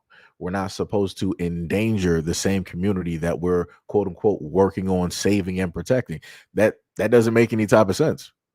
It's like you might as well just let crime and everything else just run rampant the same way that it's normally done, because it's been already doing its job. Why add directly to it? And the people committing the crimes, they're not trying to sit up there and like tempt the police, like, yeah, police, come out here. I'm about to sit up there and rob this house at like 3 p.m. and in 15 seconds. So come directly to this address, and if you come here, just know you're gonna get aired out, along with anybody else that may be in this house to try to stop me. It's up to you. Like I said, that's crazy. It don't make no sense. It don't make no type of sense at all. But like I said before, he says that he's out there. Excuse me. He's out there, helping the people by feeding them and giving them clothes. All power be to people doing that. I love when people do that. I have no problems with them. That's a very great thing to do for any community. Again, I just have my problems when you have folks like this wanting to try to get the black community, the black American community, into situations of which they might not be too privy to. They don't have, enough information. Some people may not have the awareness that they may specifically need. Because again, if you're trying to help how can you, in a sense, save or help everybody when a lot of people don't want to be saved or helped? And if you are saving and helping everybody, what then makes you believe that those same people that you believed that you saved or helped are going to look out for the best interest of you? Right? You can bring somebody directly off of the street into your house if you want to, but you also have to think to yourself, like, yo, was that a good choice? Should I really have done that? What are the specific dangers that could potentially happen? What could I potentially lose? What might, come up missing? Like I said, I just want a lot of black Americans to just think, look at a lot of the information. Again, you don't even have to trust what it is that I'm putting out or putting together. Go out there and do your own research. Go do your research. Go use Google, Chat GPT, whatever it is that you want to, sit up there and do. Take whatever allotted time that you have, whenever you have it, to go through X, to go through YouTube videos, because maybe y'all might actually find some videos, information that I may not know anything about. Because again, I'm not the end all to be all when it deals with information. So I just want people to be aware. I want people to be as informed as possible so that they can make a well-informed decision if it means that your life may be potentially on the line for what it is that you specifically believe in.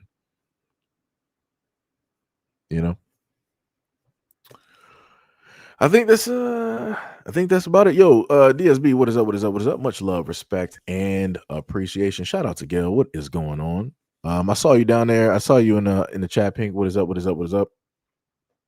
What is going on? We got 7 points in here. Mr. Cardenas. What is up? What is up? What's up? Much love, respect, and appreciation.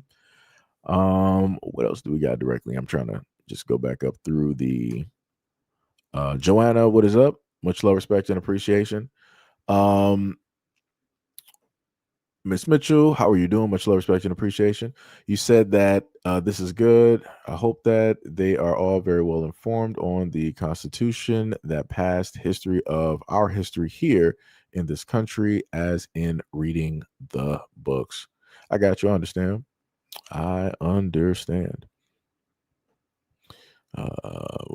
Hey, what is up, Shan? What is up? What is up? What is up? What is going on? Hollow said Black Panthers with Mexicans and ish. What else we got? We got numbers. He said this idiot is putting our people in danger with his nonsense. Yeah, like I said before, that's the whole thing that I'm hoping, at least with the things that I'm putting together, that it would at least spark a conversation, with folks so that they are aware, and people just won't jump into something because it seems like it's the thing to do. Because the other thing, I'm glad you mentioned that, because something else that I forgot to mention is that when it deals with the younger generation of now, they're amped to jump into what seems to be the next thing, right? So if they happen to get the ball rolling when it deals with social media, because social media is a very powerful tool, platform, whatever you want to call it to use.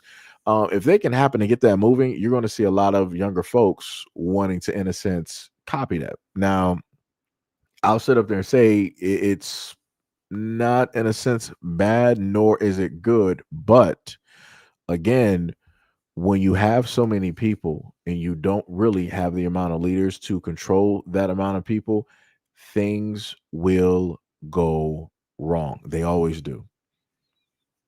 They always do. When the leadership is not strong enough, or there are not enough leaders, or you don't have enough elders directly there to teach and to manage, to hold the reins directly on a lot of the younger folks, they'll decide to just do whatever that they feel emotionally, because they don't really have their emotions directly under control, at least at that point. Joanna Hall said, thanks and love from the UK. Much love, respect, and appreciation to you and yours out there in the UK. Tippy said, he said that the new Black Panthers for all races, and he feeds all races when other races don't feed Black people. Other races have their own food banks where they feed their own people. Yep, that is a great point, Tippy. That is a very great point. Renee Allen, what is up? What is up? You said thank you. Will Davis said that is correct. Ms. Hall said we are fully aware of the dangers this alleged Black Panther is going to cause. Our youth needs leadership, not prison or death. That's facts. That is facts.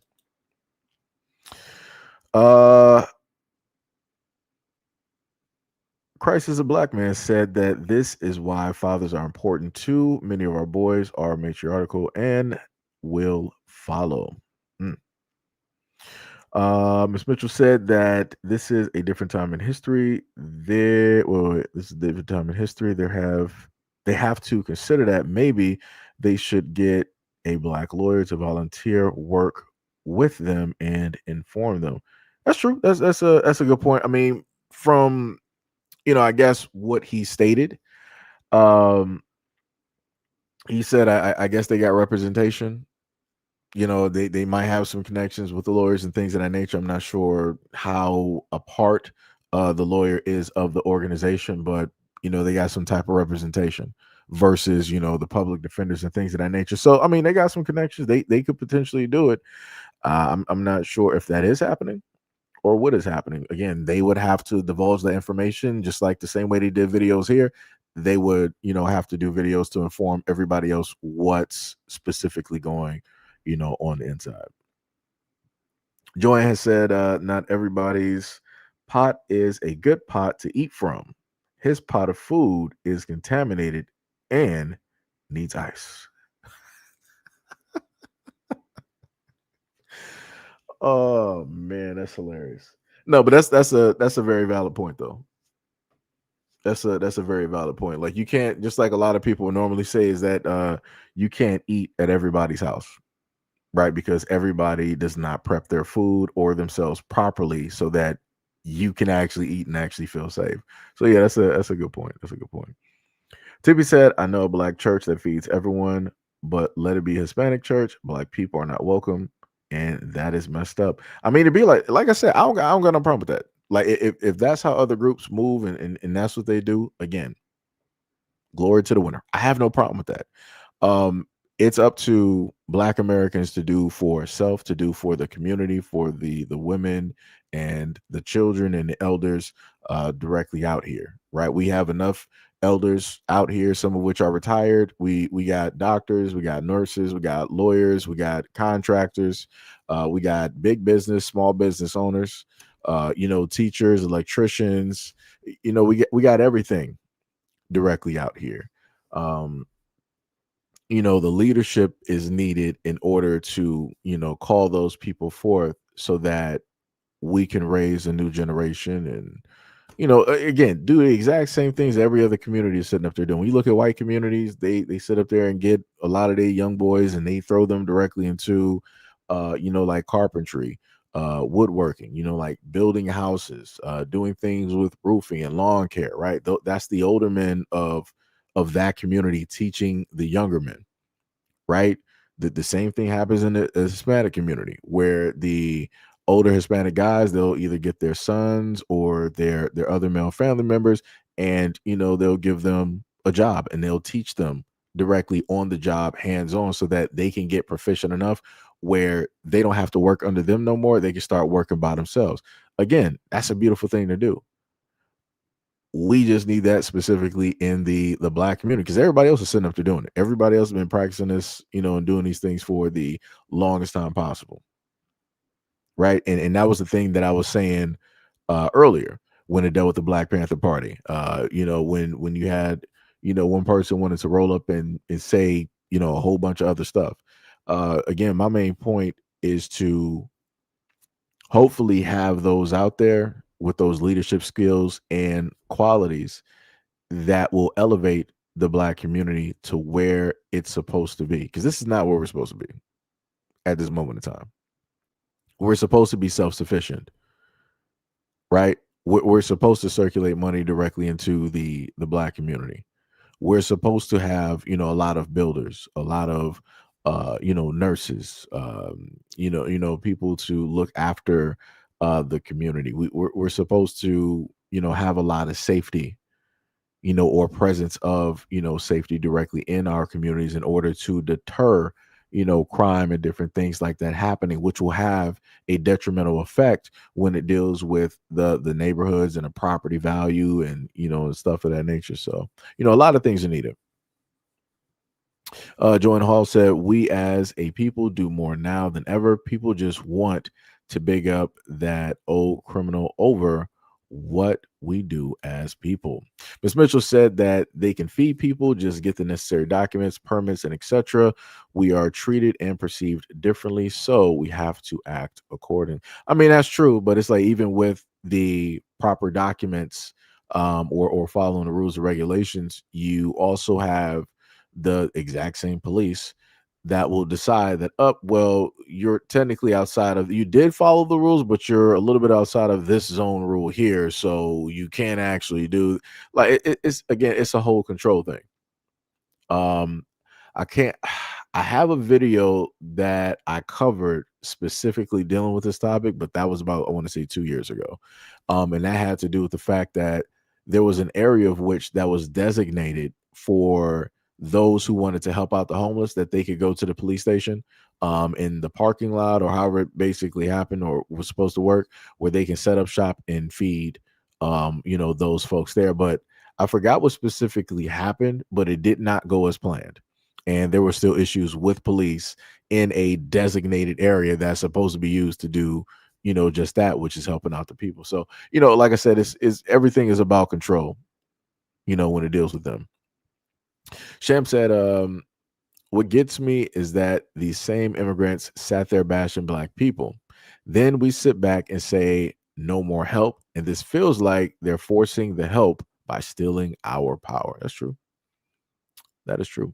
Charles Curtis III, what is up? What is up? You said, true. My high school was a trade school and it was 75% Hispanic. Yeah.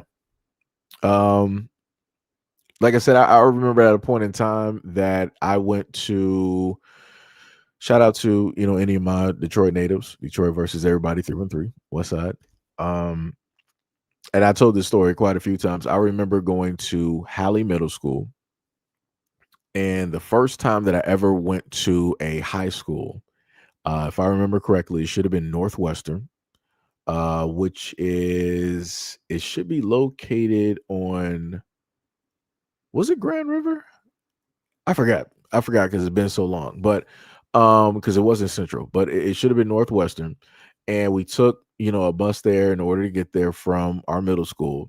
And I remember walking through the hallways of the high school, and I just thought, like, I thought it was like the coolest thing possible. I'm like, yo, look at how everybody's like dressed. People are just able to walk around. Nobody specifically tell them what to do. They got their own lockers, stuff like that. And they specifically put us where all of the trades were. Like at that point in time, trades were in high schools, and they had everything from pipe working, welding, automotive, woodworking, floral, and I think they also had electrical and they had masonry, I think. So they had quite a few trades directly there, right? That the students could, take those classes and, go there and pretty much graduate, 4 years or whatever, 2 4 years, you're graduating directly with a skill. And I thought that was just the dopest thing possible. And lo and behold, the moment in time I happened to get in high school, that just was not really the case. We didn't have all of that. The most I think we had was I think maybe automotive. I think that was one. The other one was woodworking, which is, just a normal one. Um and I think maybe electrical. I think. So only three. Right. So, again, when it dealt with Northwestern, they had about like close either at 8 or close to 8. And when I happened to enter high school, later on, it was basically three. And I'm like, yeah, this ain't it. This is not it. But this is another reason why, along with the retired basketball player Kwame Brown, um, I also agreed and stated that a lot of Black American families need to put their kids directly. First of all, make sure that your kids are bilingual, because we're living in an open world society now, where you got a lot of people that are multilingual, or just bilingual, right? So if your kids are specifically here in these United States, make sure that they know Spanish, make sure they know Mandarin, Chinese, and some Arabic. Those are pretty much the main three languages that they should know, because those are the main demographics that we have across the United States. If you're in Michigan, you know about Dearborn, Michigan.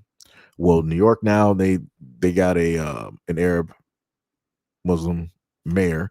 So yeah, they better make sure real quick, fast, and hurry that their kids are multilingual when it deals with that. Technically, it should already be, but it be like that. And the other thing that I stated before is that a lot of Black American kids should be thrown into things dealing with computers, robotics, anything electronic, anything dealing with cybersecurity, stuff of that nature. Because the future, I kept telling people that the time is coming. You got 2030, 2035. Like I said, that time frame is going to be very interesting. But before that time rolls up, this will be the point, if you haven't done it, to get your kids directly into a lot of these things, also including trades, because you want to solidify that with this new world that is coming up, that your kids are going to be able to benefit, and they're going to be proficient, and they're not going to be left behind.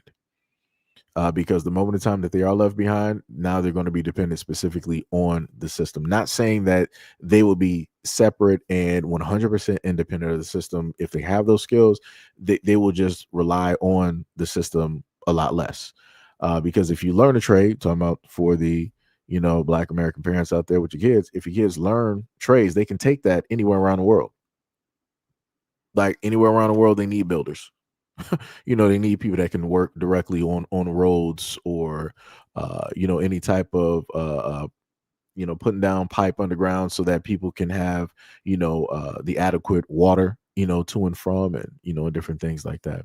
Or even if it's building solar panels, you got tons of areas around the world that are building solar panels directly in countries. So it's just, I'm just saying, some beneficial stuff.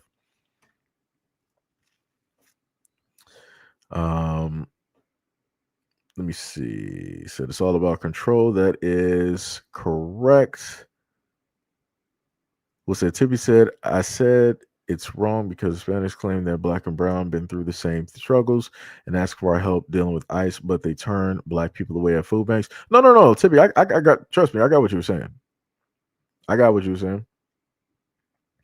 Yo, Charles, what is up? What is up? You said, hey, Camden, New Jersey. My mom is from Detroit. Hey, much love, respect, and appreciation to you and your family. Shout out to your family in Detroit and New Jersey. Mr. Cardenas said that Northwestern High School is Grand Boulevard. Thank you. Thank you. Grand Boulevard, down the street from Motown. Correct. Technically, it's like when you take the bus, you can see it. Like when you're basically when you're at the high school, you look right down the street, you can see Motown. Like that bad boy is right there. And I will sit up there and say that was also something that was pretty crazy as well too. To know that you're in a sense like standing in the same area as so much history. Like it's crazy. It's 100% crazy. Like I said, I was happy to at least have, that experience. Technically, when I think depending on was my grandmother driving or somebody, I've driven past there quite a few times within my life, but it was a little bit different, being in middle school and being able to actually stand there and see versus driving by. You can't really, in a sense, appreciate it or feel or get a sense of, the energy in a sense.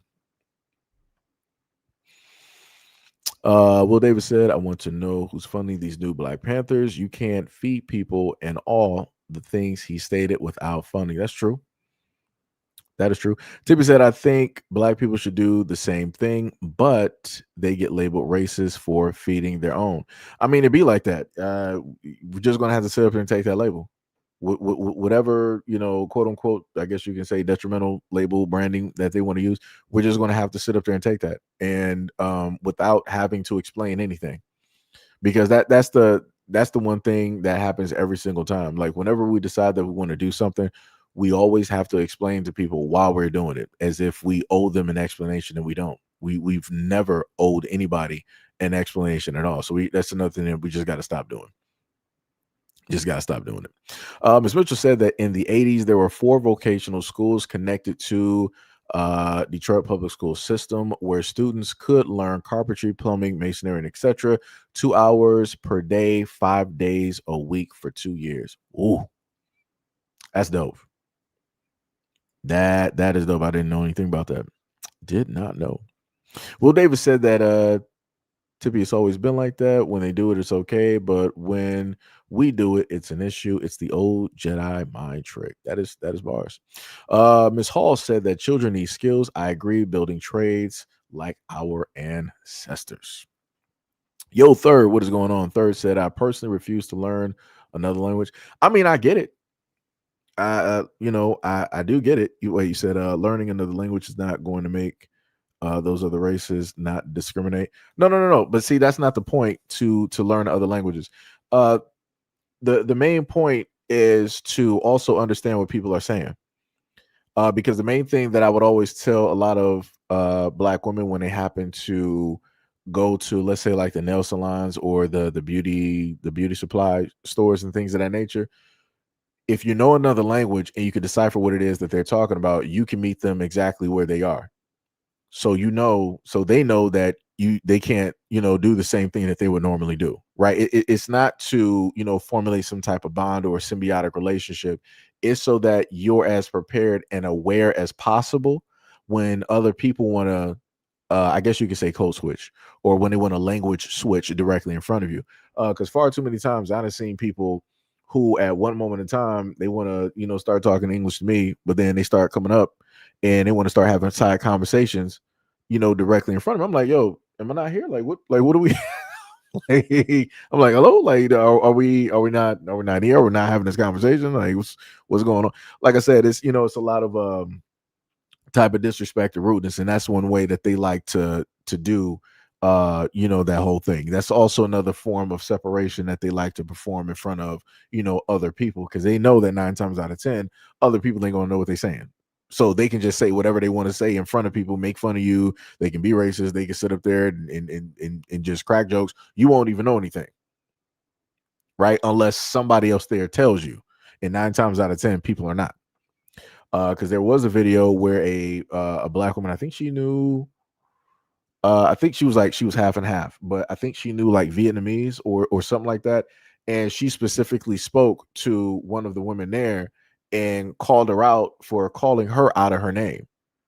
And then the woman, she was like, because instead of her deciding, oh, I'm gonna speaking Vietnamese. Now she wanted to speak English. Like, no, no, no, no, no. You clearly called that woman out of her name and you thought that she didn't know.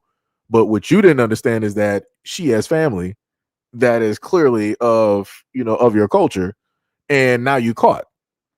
Right. So that's what I'm saying. That's why it's important to learn other languages.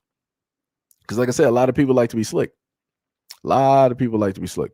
Join Miss Hall said that the black woman was built a real hero. DNA makes all. What was it? Charles said, yes, we have over 15 trades: carpentry, auto tech, electric, and welding was filled with Hispanics. And from my understanding, those shops were the most racist. I believe it because, once people start getting their people in, now they want to start treating other people like crazy. And that's why I try to tell a lot of Black Americans, like, yo, we have to stop giving up a lot of these positions or allowing other folks to push us directly out, because the moment in time that we do this, now we lose out.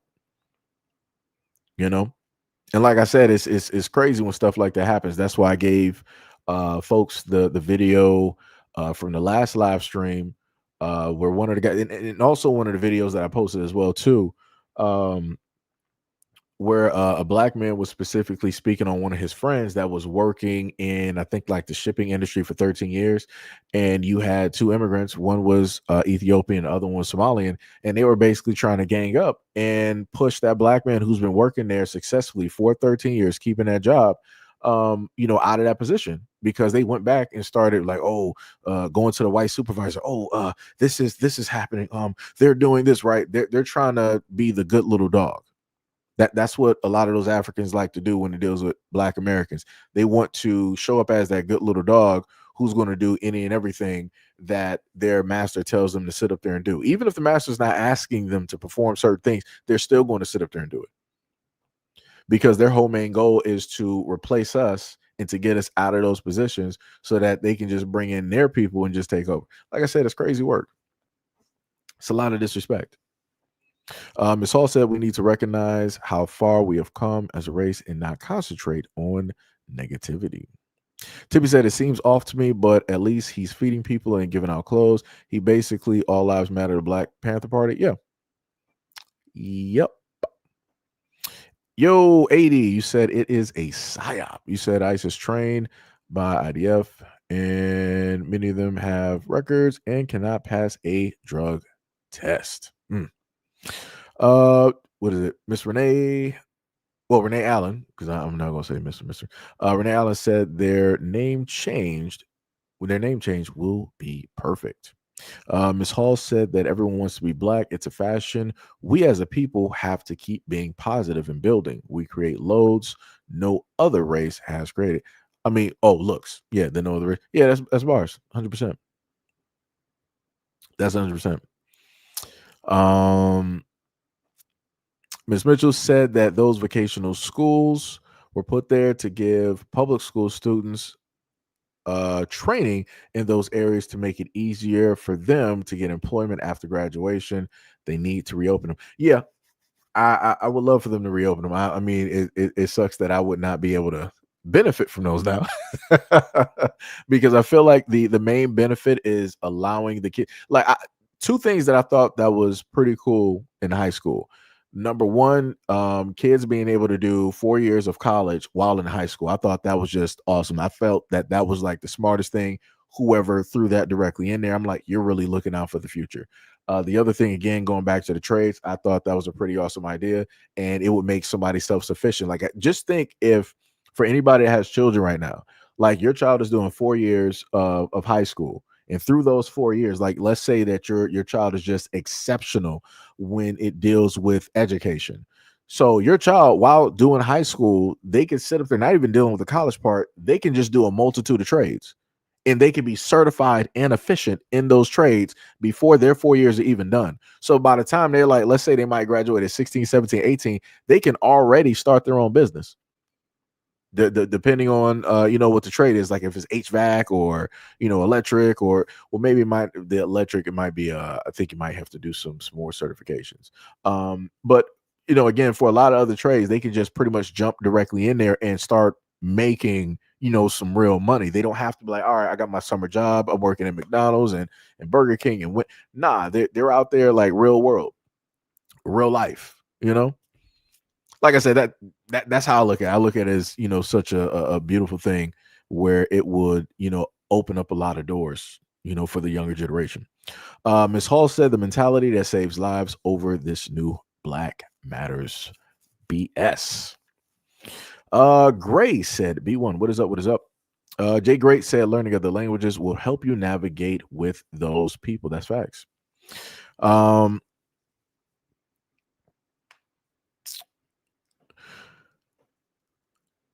this is the thing.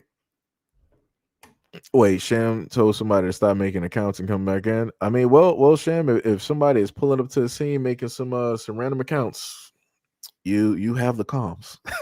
Like I said, because I'm like I said, I'm unaware. I'm just reading. Tippy said I tried learning a new language. Some minds can do it. I wish I was one of them. I tried. No, Tippy, you just gotta take it in increments. That's the thing. You don't, in a sense, like try to like rush yourself or overburden yourself when it deals with, learning another language. You just got to take your time directly with it.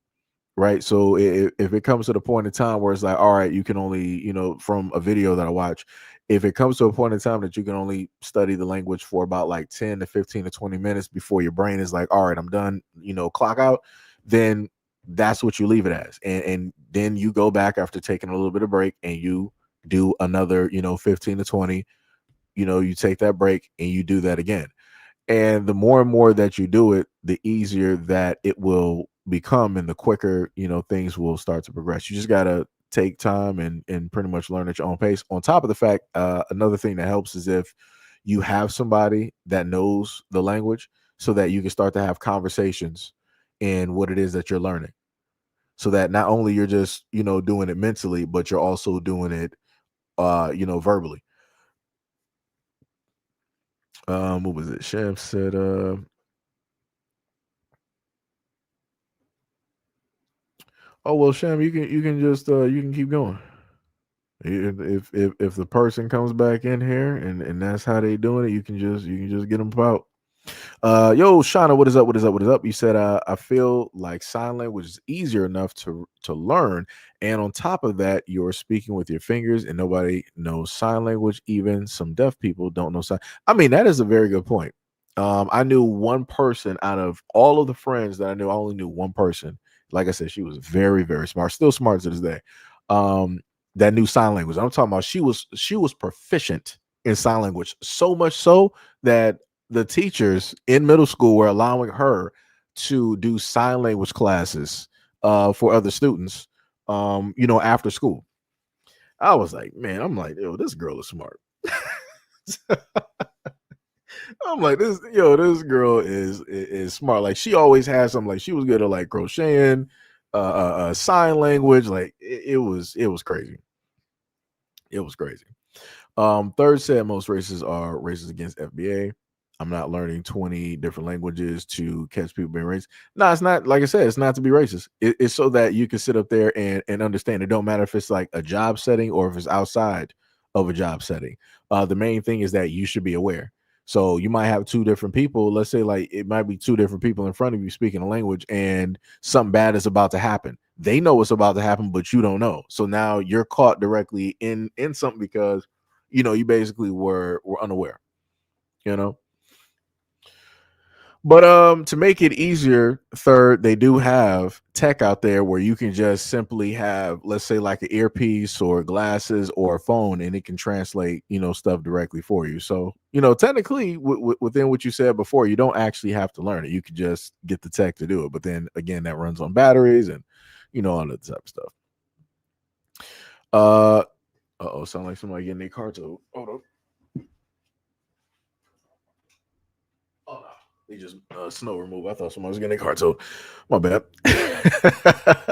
Timmy said, I wish I could be bilingual just for that reason. LOL.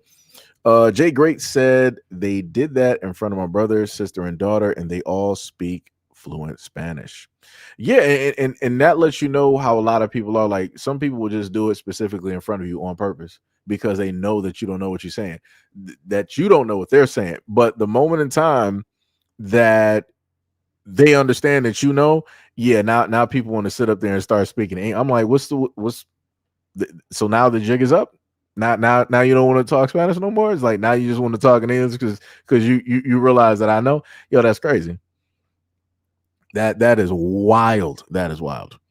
Yo, Lennar, what is up? What is up? What's up? You said the Fed Panther Party for defense of fake blood snitches and illegals. That's crazy.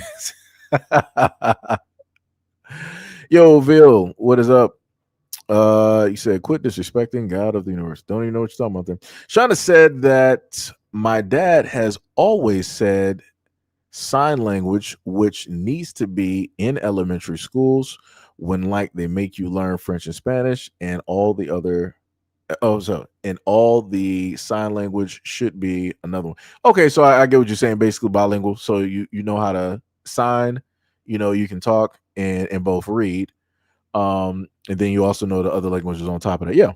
And on top of that, for Black, like I said, it don't really matter for everybody else, but specifically for Black Americans, I want y'all to understand, when your kids are multilingual, it also enables them to go higher up when it deals with a lot of jobs. Because again, we're living in a society where you got a variety of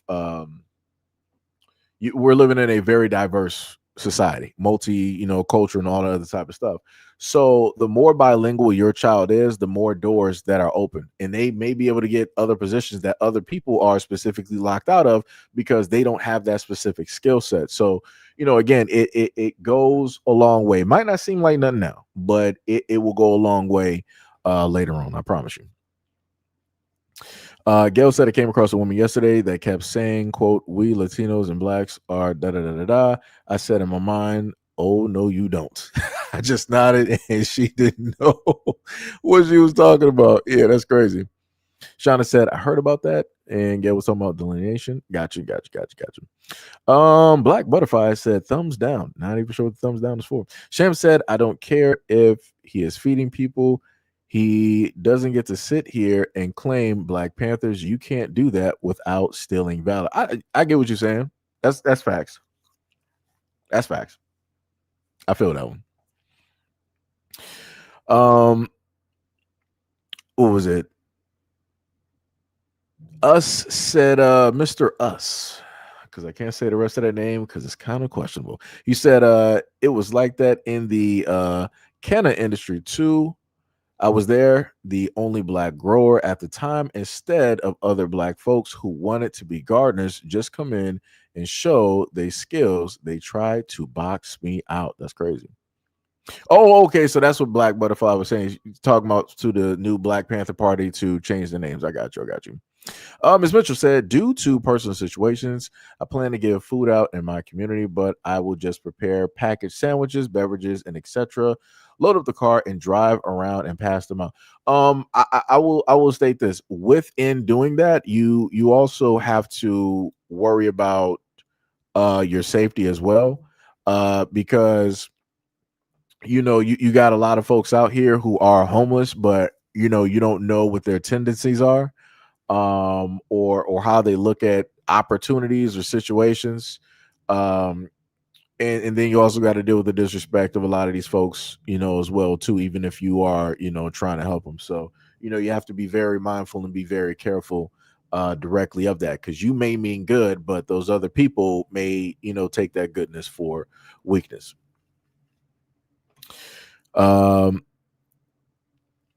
Mr. Us said, then when the white folks fired them or replaced them with a white person, they looked so surprised. Gail said to Miss Mitchell that that's a good idea, a good deed from a distance. That's true. That is true.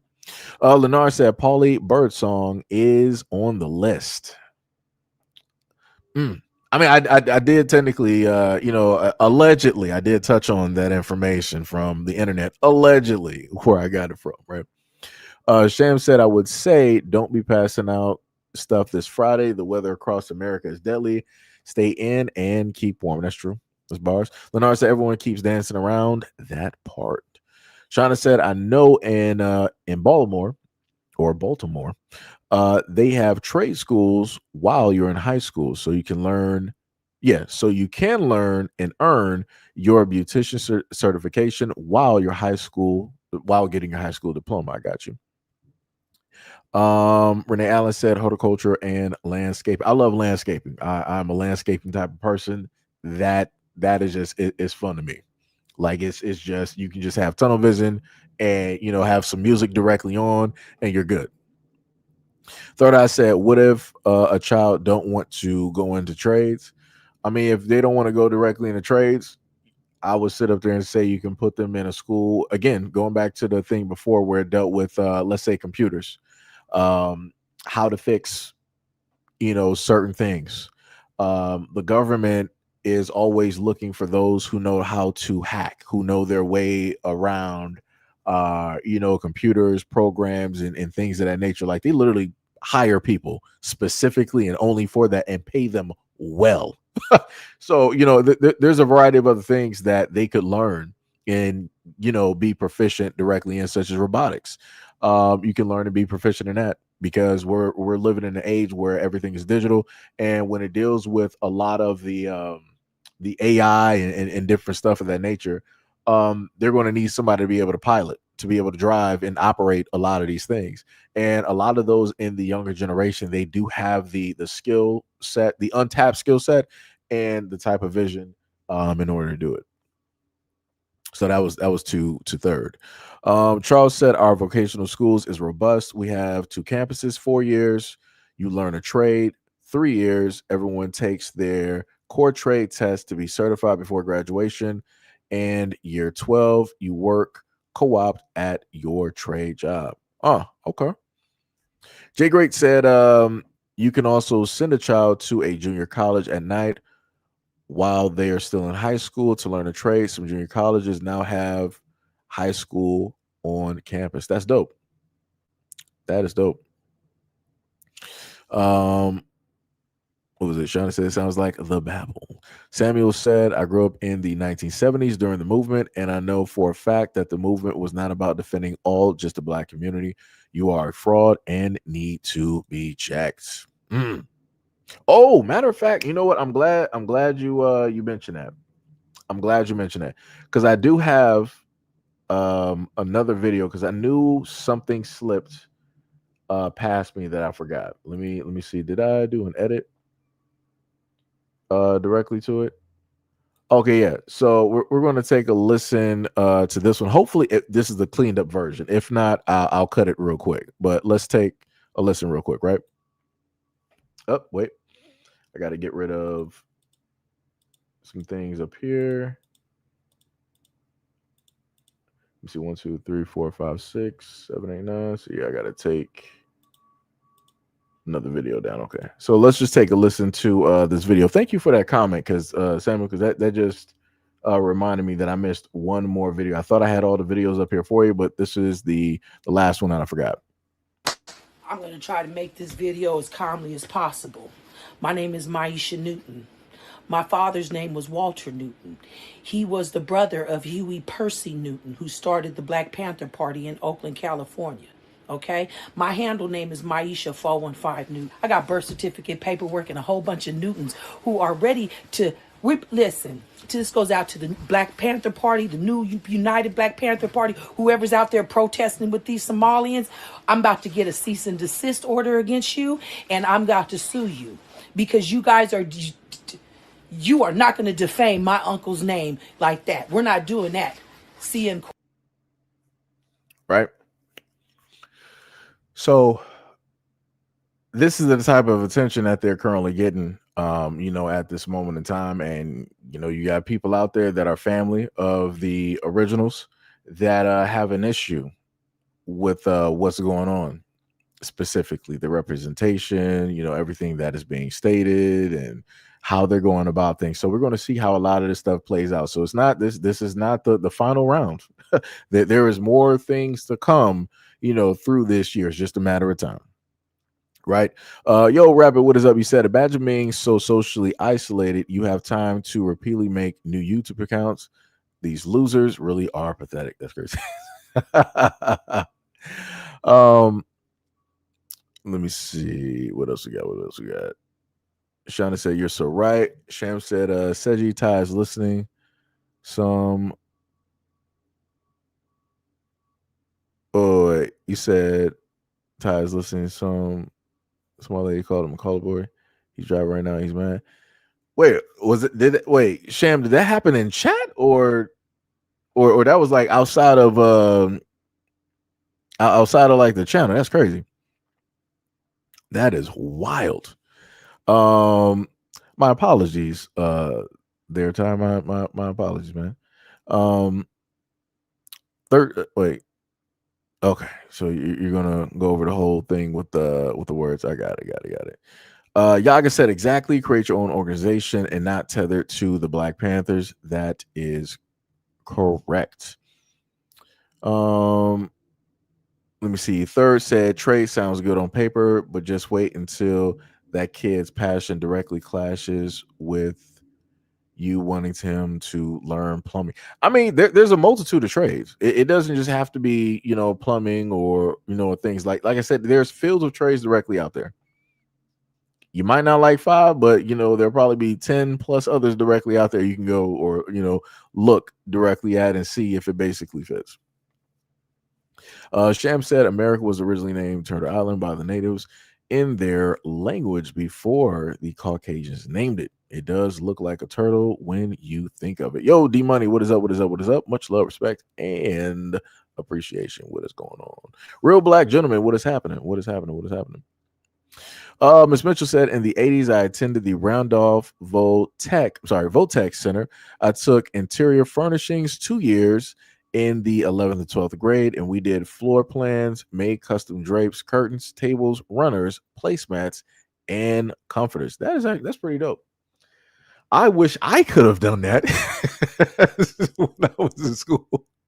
Wish I had those options. We didn't really have that. Sham said that was outside the channel.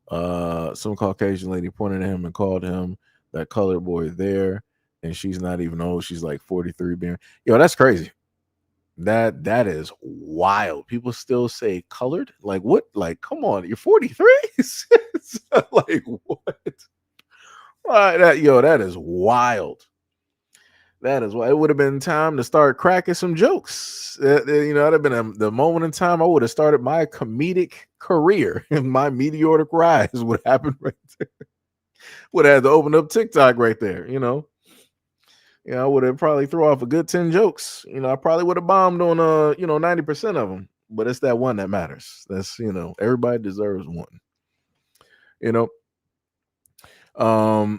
What else we got? Third said it's amazing that they call America Turtle Island before the aerial view.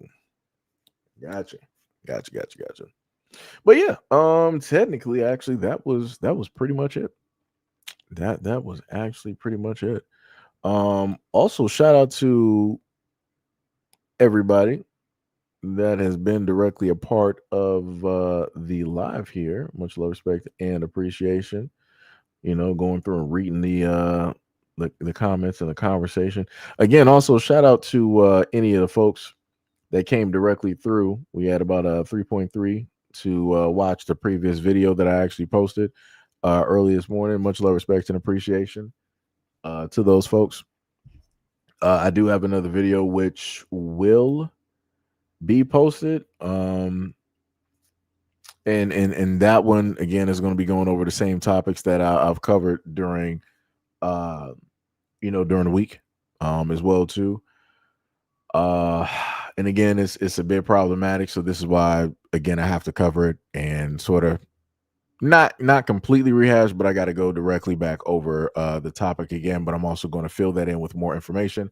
And that video that I will give to you guys is about close to 30 minutes long because it's going over comments that people had directly in a thread, is going over information specifically from a website about a certain definition or a term, that was also being used on top of video, information as well too, so that people can pretty much follow step by step everything that I'm talking about there, and and whatnot. So hopefully people will have a keep a lookout directly for that one, and let me know what they feel about that one. Tibby said you have to finish the video. Seji, you pause it. No, I didn't pause it. That video was done. I had to cut it off there because she was going to cuss, because originally her first recording, she was going off the rails. Like she had it right, and she was like, you know what? That's why she on this video she came back and she was like, all right, let me try to record this video as calm as possible. Yeah, the other video was not calm. The amount of editing I would have had to do every like 5 to 7 seconds, she was mad. She was mad. Let me tell you, she was highly mad. Shan was like, don't nobody say colored no more. And what time machine she accidentally stepped out of? I bet her name is Gertrude. Gail said she must be from the backwoods of West Virginia or Kentucky. Yeah. Let me see. Tibby said you have to finish the video. Right. Miss Mitchell said yes, it's South Africa. The black people have several categories for black people, and colored is one. Yeah, that in the crazy part is, and I just remember that I think I should have given you a video, or I might have referenced it when it dealt with a singer called Tyla. She is South African, and she refers to herself as a colored girl because that is a branding name descriptor that they use directly over there. But when she was coming over here saying that, a lot of Black Americans trying to inform her like, yo, that's not wording that we use. We don't refer to ourselves like this is the history.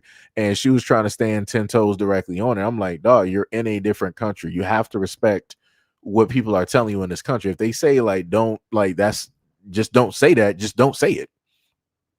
But like I said, she was a light bright, and like I said, it's stupid. This is why you don't hear of her no more, because the moment in time that she wanted to try to be resistant and fight back and try to quote unquote educate us on stuff, it didn't work out too well.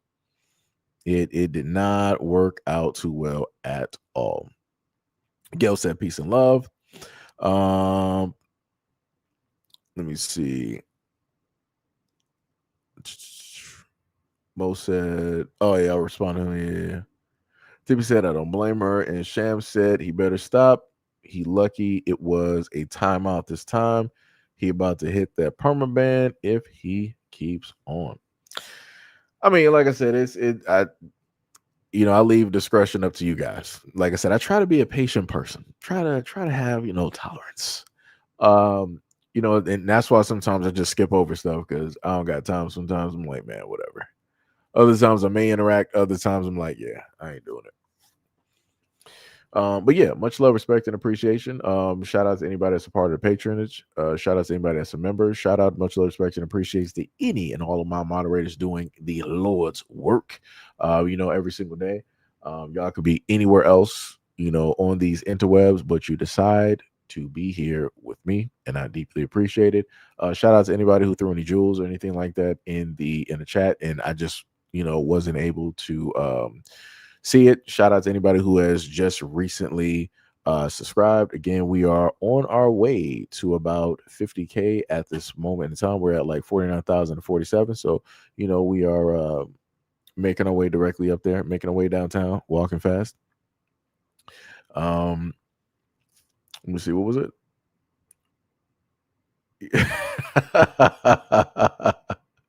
Dornica, hopefully I said that right. Dornica Gray said my tolerance is low right now.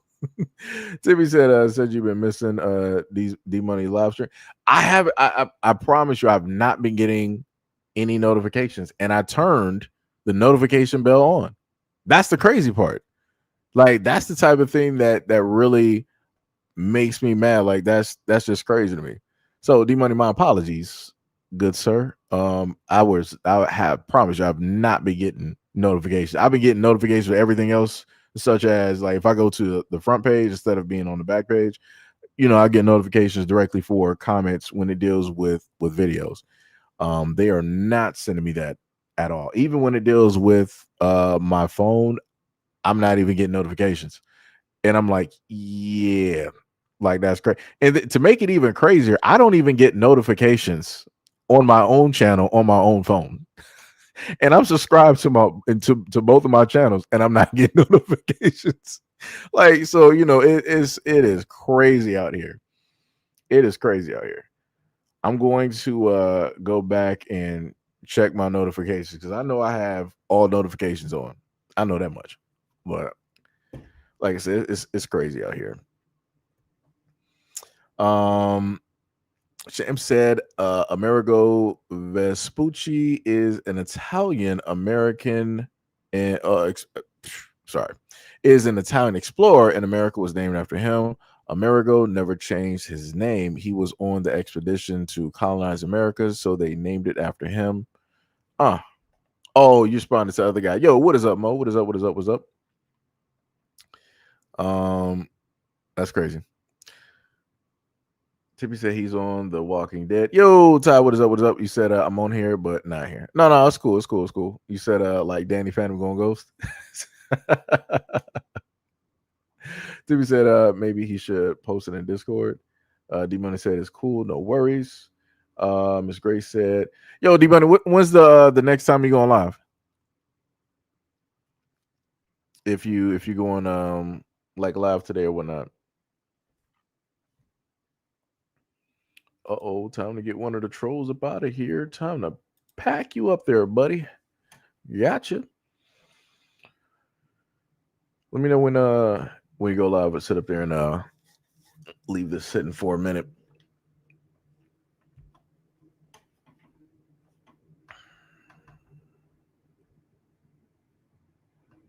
Okay, you said later on today. Okay. I will be on the lookout for the live stream. I'll just have I guess the normal YouTube page open because normally I'm always looking at the back of YouTube because usually streaming and posting videos and stuff.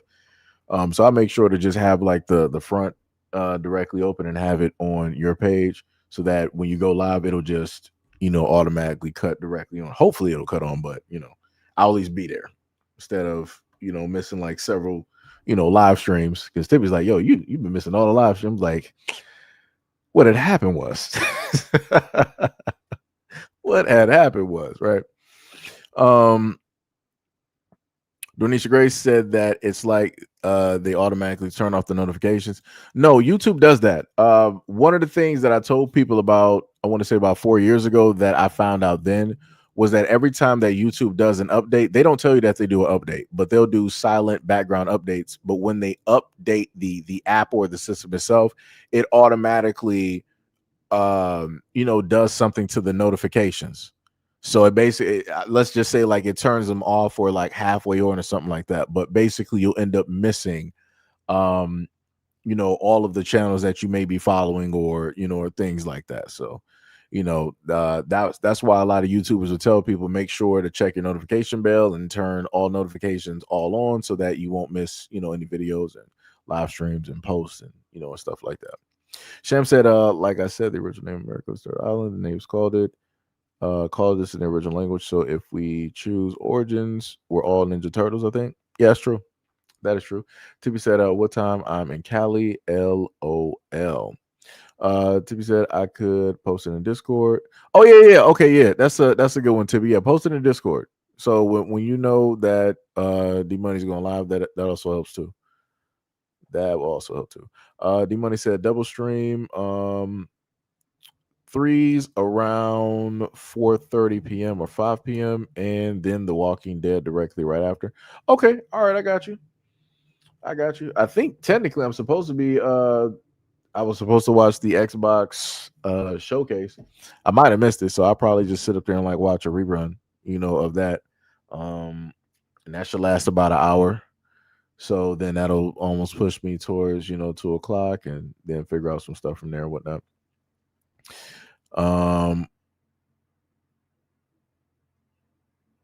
Let me see.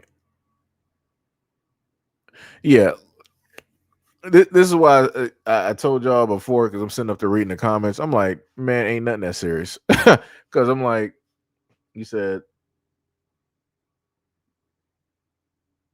this man D Money was like, boo, Xbox. My uncle said, Seji, is there a way to set Discord to send a link to the Second Coming live streams?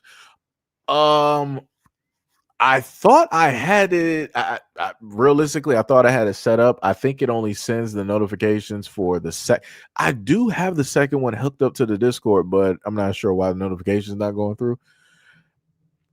I would have to check, I guess. Again, it's an older Discord. Shout out to Officer Haku. He was the one that actually put it together directly for me, because originally I never had a Discord. So again, shout out to that brother, hard work and dedication, and things of that nature. So yeah, I gotta check it, see what is specifically happening, or try to get in contact with him and see if we can fix that or whatnot. But yeah, I got you. As much as that, I hope Huey P. Newton's aunt will not sue them. They admire Huey P. Newton and what he represented. Hopefully, she will calm down and just do a cease and desist to stop them from using the name. I mean, I get what you're saying, but I also get what the family member was saying from her end, where she feels as though that it's a mass, disrespect. Due to the fact of what it is that they're doing, because the Black Panther Party is, specifically, it was originally and specifically started in order to protect, Black Americans, us. And now it seems as though that is being used to quote unquote help everybody, but yet helping everybody has never realistically worked and helped out Black Americans. Because the moment in time that you just give out free help to people, they don't respect it. And that's just the facts of the matter. People don't respect free. They respect things that they have to pay for, or that they, in a sense, have to earn.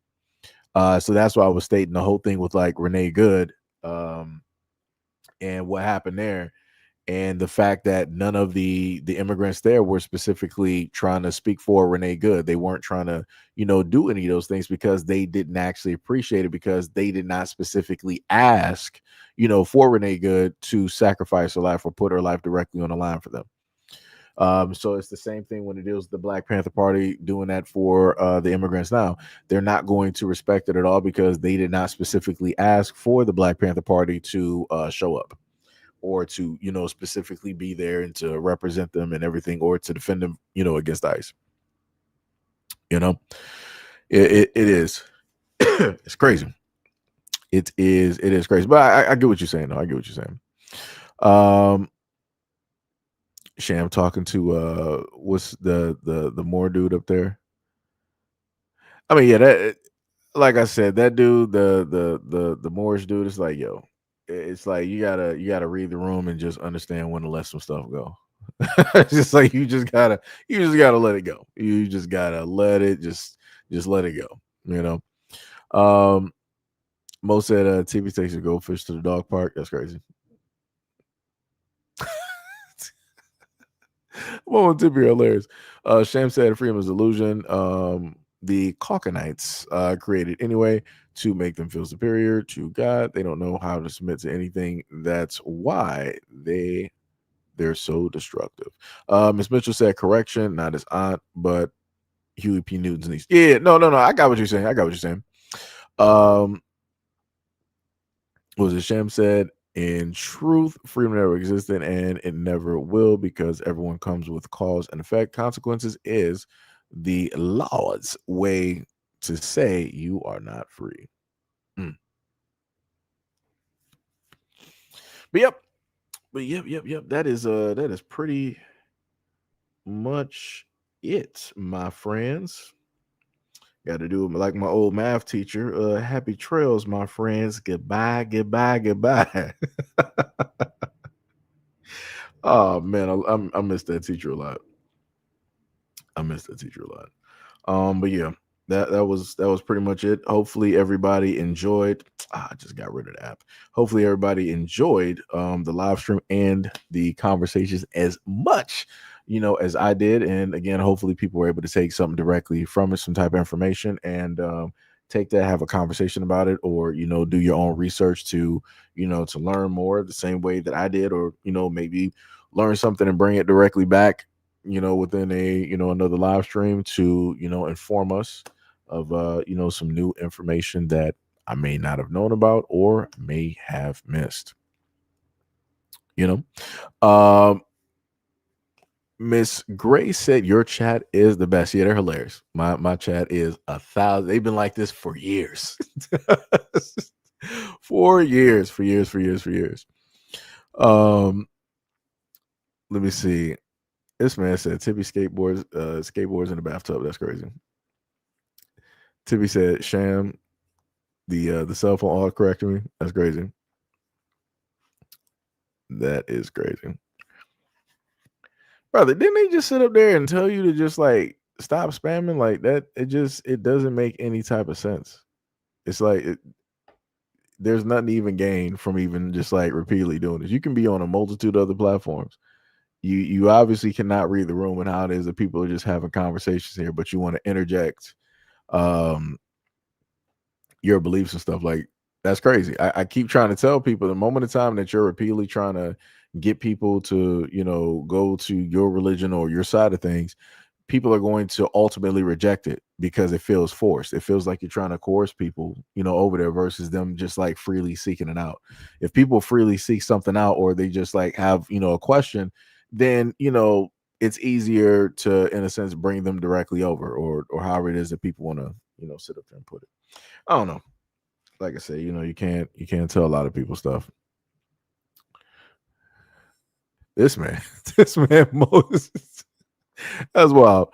Shauna, what is up? What is up? You said love to all of the moderators.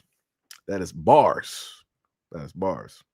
Normally it's the point in time where D Money was like, yo, he keeps calling all the mods beautiful. And man, we get on me all the time about that. So that's why I had to swap it up. D Money was like, hey, come on, man.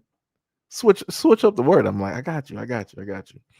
It takes a minute because I've been doing this for years. So but yeah, much love, respect, and appreciation. I love you guys a lot, respect you guys a lot, and thank you guys for everything that you do. Time and time out. Thank you guys for all the support that you guys have given me all the years, and staying directly with me for no matter what happens directly to the channel and things like that. So thank you guys. Last but not least, let me see. Miss Grace said, and push your agenda on other people. Yep. Sham said, no, just forcing. He sit there and act like that he's high above everybody else. You come to the space and we didn't go to yours. And that's his problem, right? He thinks he is above the room. That's true. D Money said, I was getting ready to say that. See, I knew he was gonna say that. I knew he was gonna say it. Oh man. This man said cocoa butter Vaseline is crazy. Gail said he needs to spark up his own channel. Yeah, that's facts. D Money said enough of the mushy stuff, said you. I can't be so I can't be appreciative, brother. So man, D Money's like, ooh, brother, ooh, what's that, brother? I just can't be appreciative. Just can't let people know, it's a good day outside. It's sunny outside, I'm about to, check out some games and whatnot. I just can't be appreciative, That's some wild work. It's diabolical. But Sham was like, we love you, said you. Hey, much love, respect, and appreciation. Wow, that is crazy, Tippy. Wow, that's a crazy. Oh man, Mo and Tippy just be going back and forth. That's crazy. D Money said no.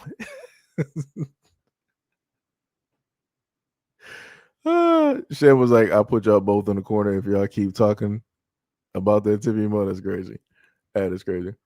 And man, D Money was like, yo, man, tuck them feelings in. Man mode. We are as still as mountains out here. What was it? Mo said, get your notifications together for D Money's live stream. Did somebody post? Let me go to Discord real quick. So I can do that real quick.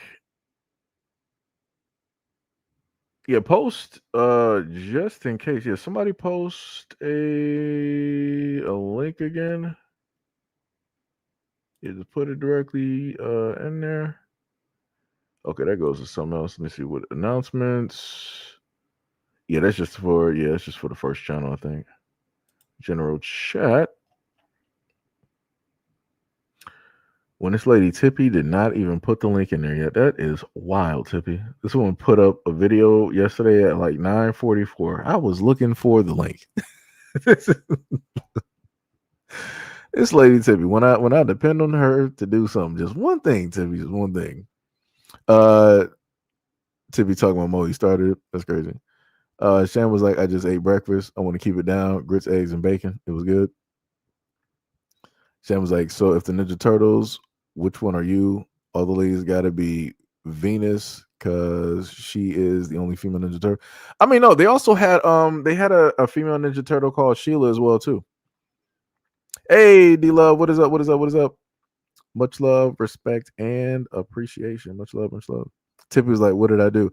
No, I was saying, put the link in there so that everybody can be aware of D Money's stream for for gaming. That's what I was saying. Let me see something. I think I should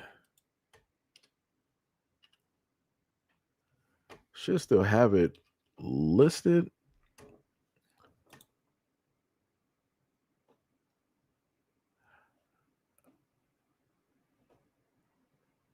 It's crazy. I sit up there. Excuse me.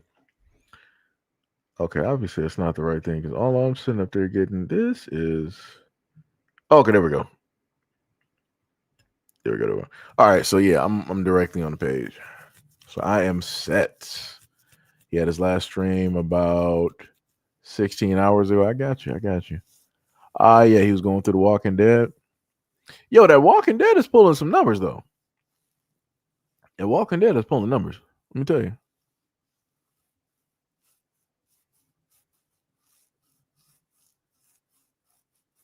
Walking Dead is pulling some numbers. I want to say if there's a way to get you running directly on TikTok, that would be the next place to also do it as well too. So I think let me see. Do you have a TikTok listed up here? No, I don't think you got one listed up here. Yeah. But yeah, TikTok, that'll be another thing as well too.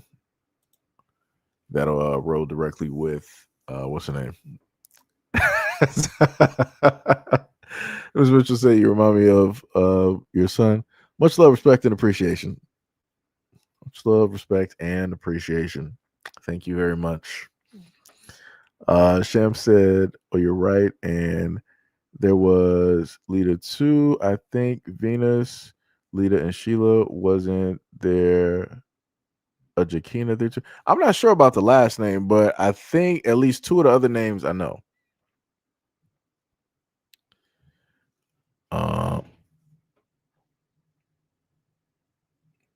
Wait 1 second.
All right, I'm back.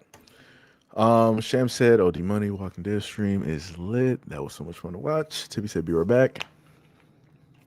D Money said, "No TikTok." Yeah, we're gonna have to. Well, I'm not sure if you like TikTok or not, but that's another one where a lot of people do stream some games, and yo, those views be looking crazy.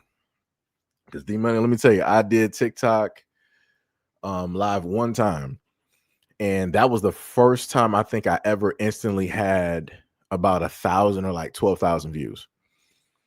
And that was like my first time actually going live. So, just listen that directly up there.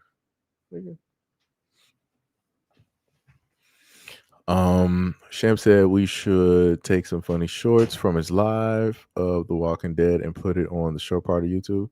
Oh yeah. That's another That's another thing too, to get some movement, directly going to. What was it? Miss Gray said never seen it. Let me see. That's crazy. This man Mo said D Money save little white girls that get him taken out and turned into a walker. This man said brisket tenderism. That's crazy.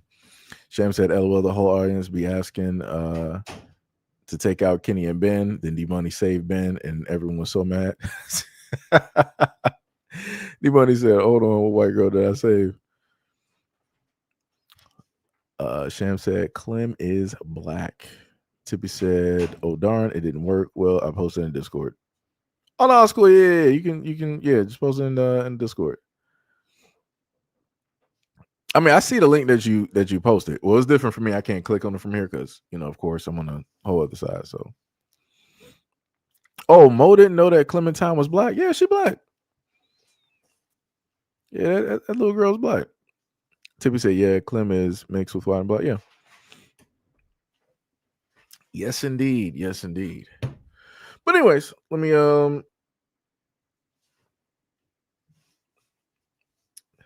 see. Oh Lord.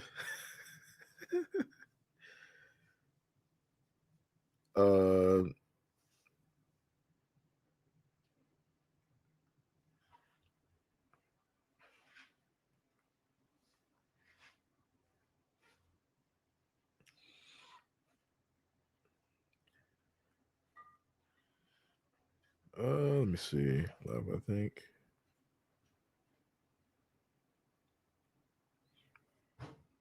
But yeah. Sham said what? D Money adopted her, so she's black now. It's crazy. But yeah. So let me let y'all go. It's been close about like 3 hours. I'm about to go figure me something out to eat, and hopefully run into this Xbox game stream. So y'all have a pretty nice rest of y'all day. It's currently 1:44 on a Thursday, January 22nd. Be safe, take care of yourselves, go order some food, get your feng shui directly in order, play some games and things of that nature. And I will catch you guys in the next video and or live stream. Peace out.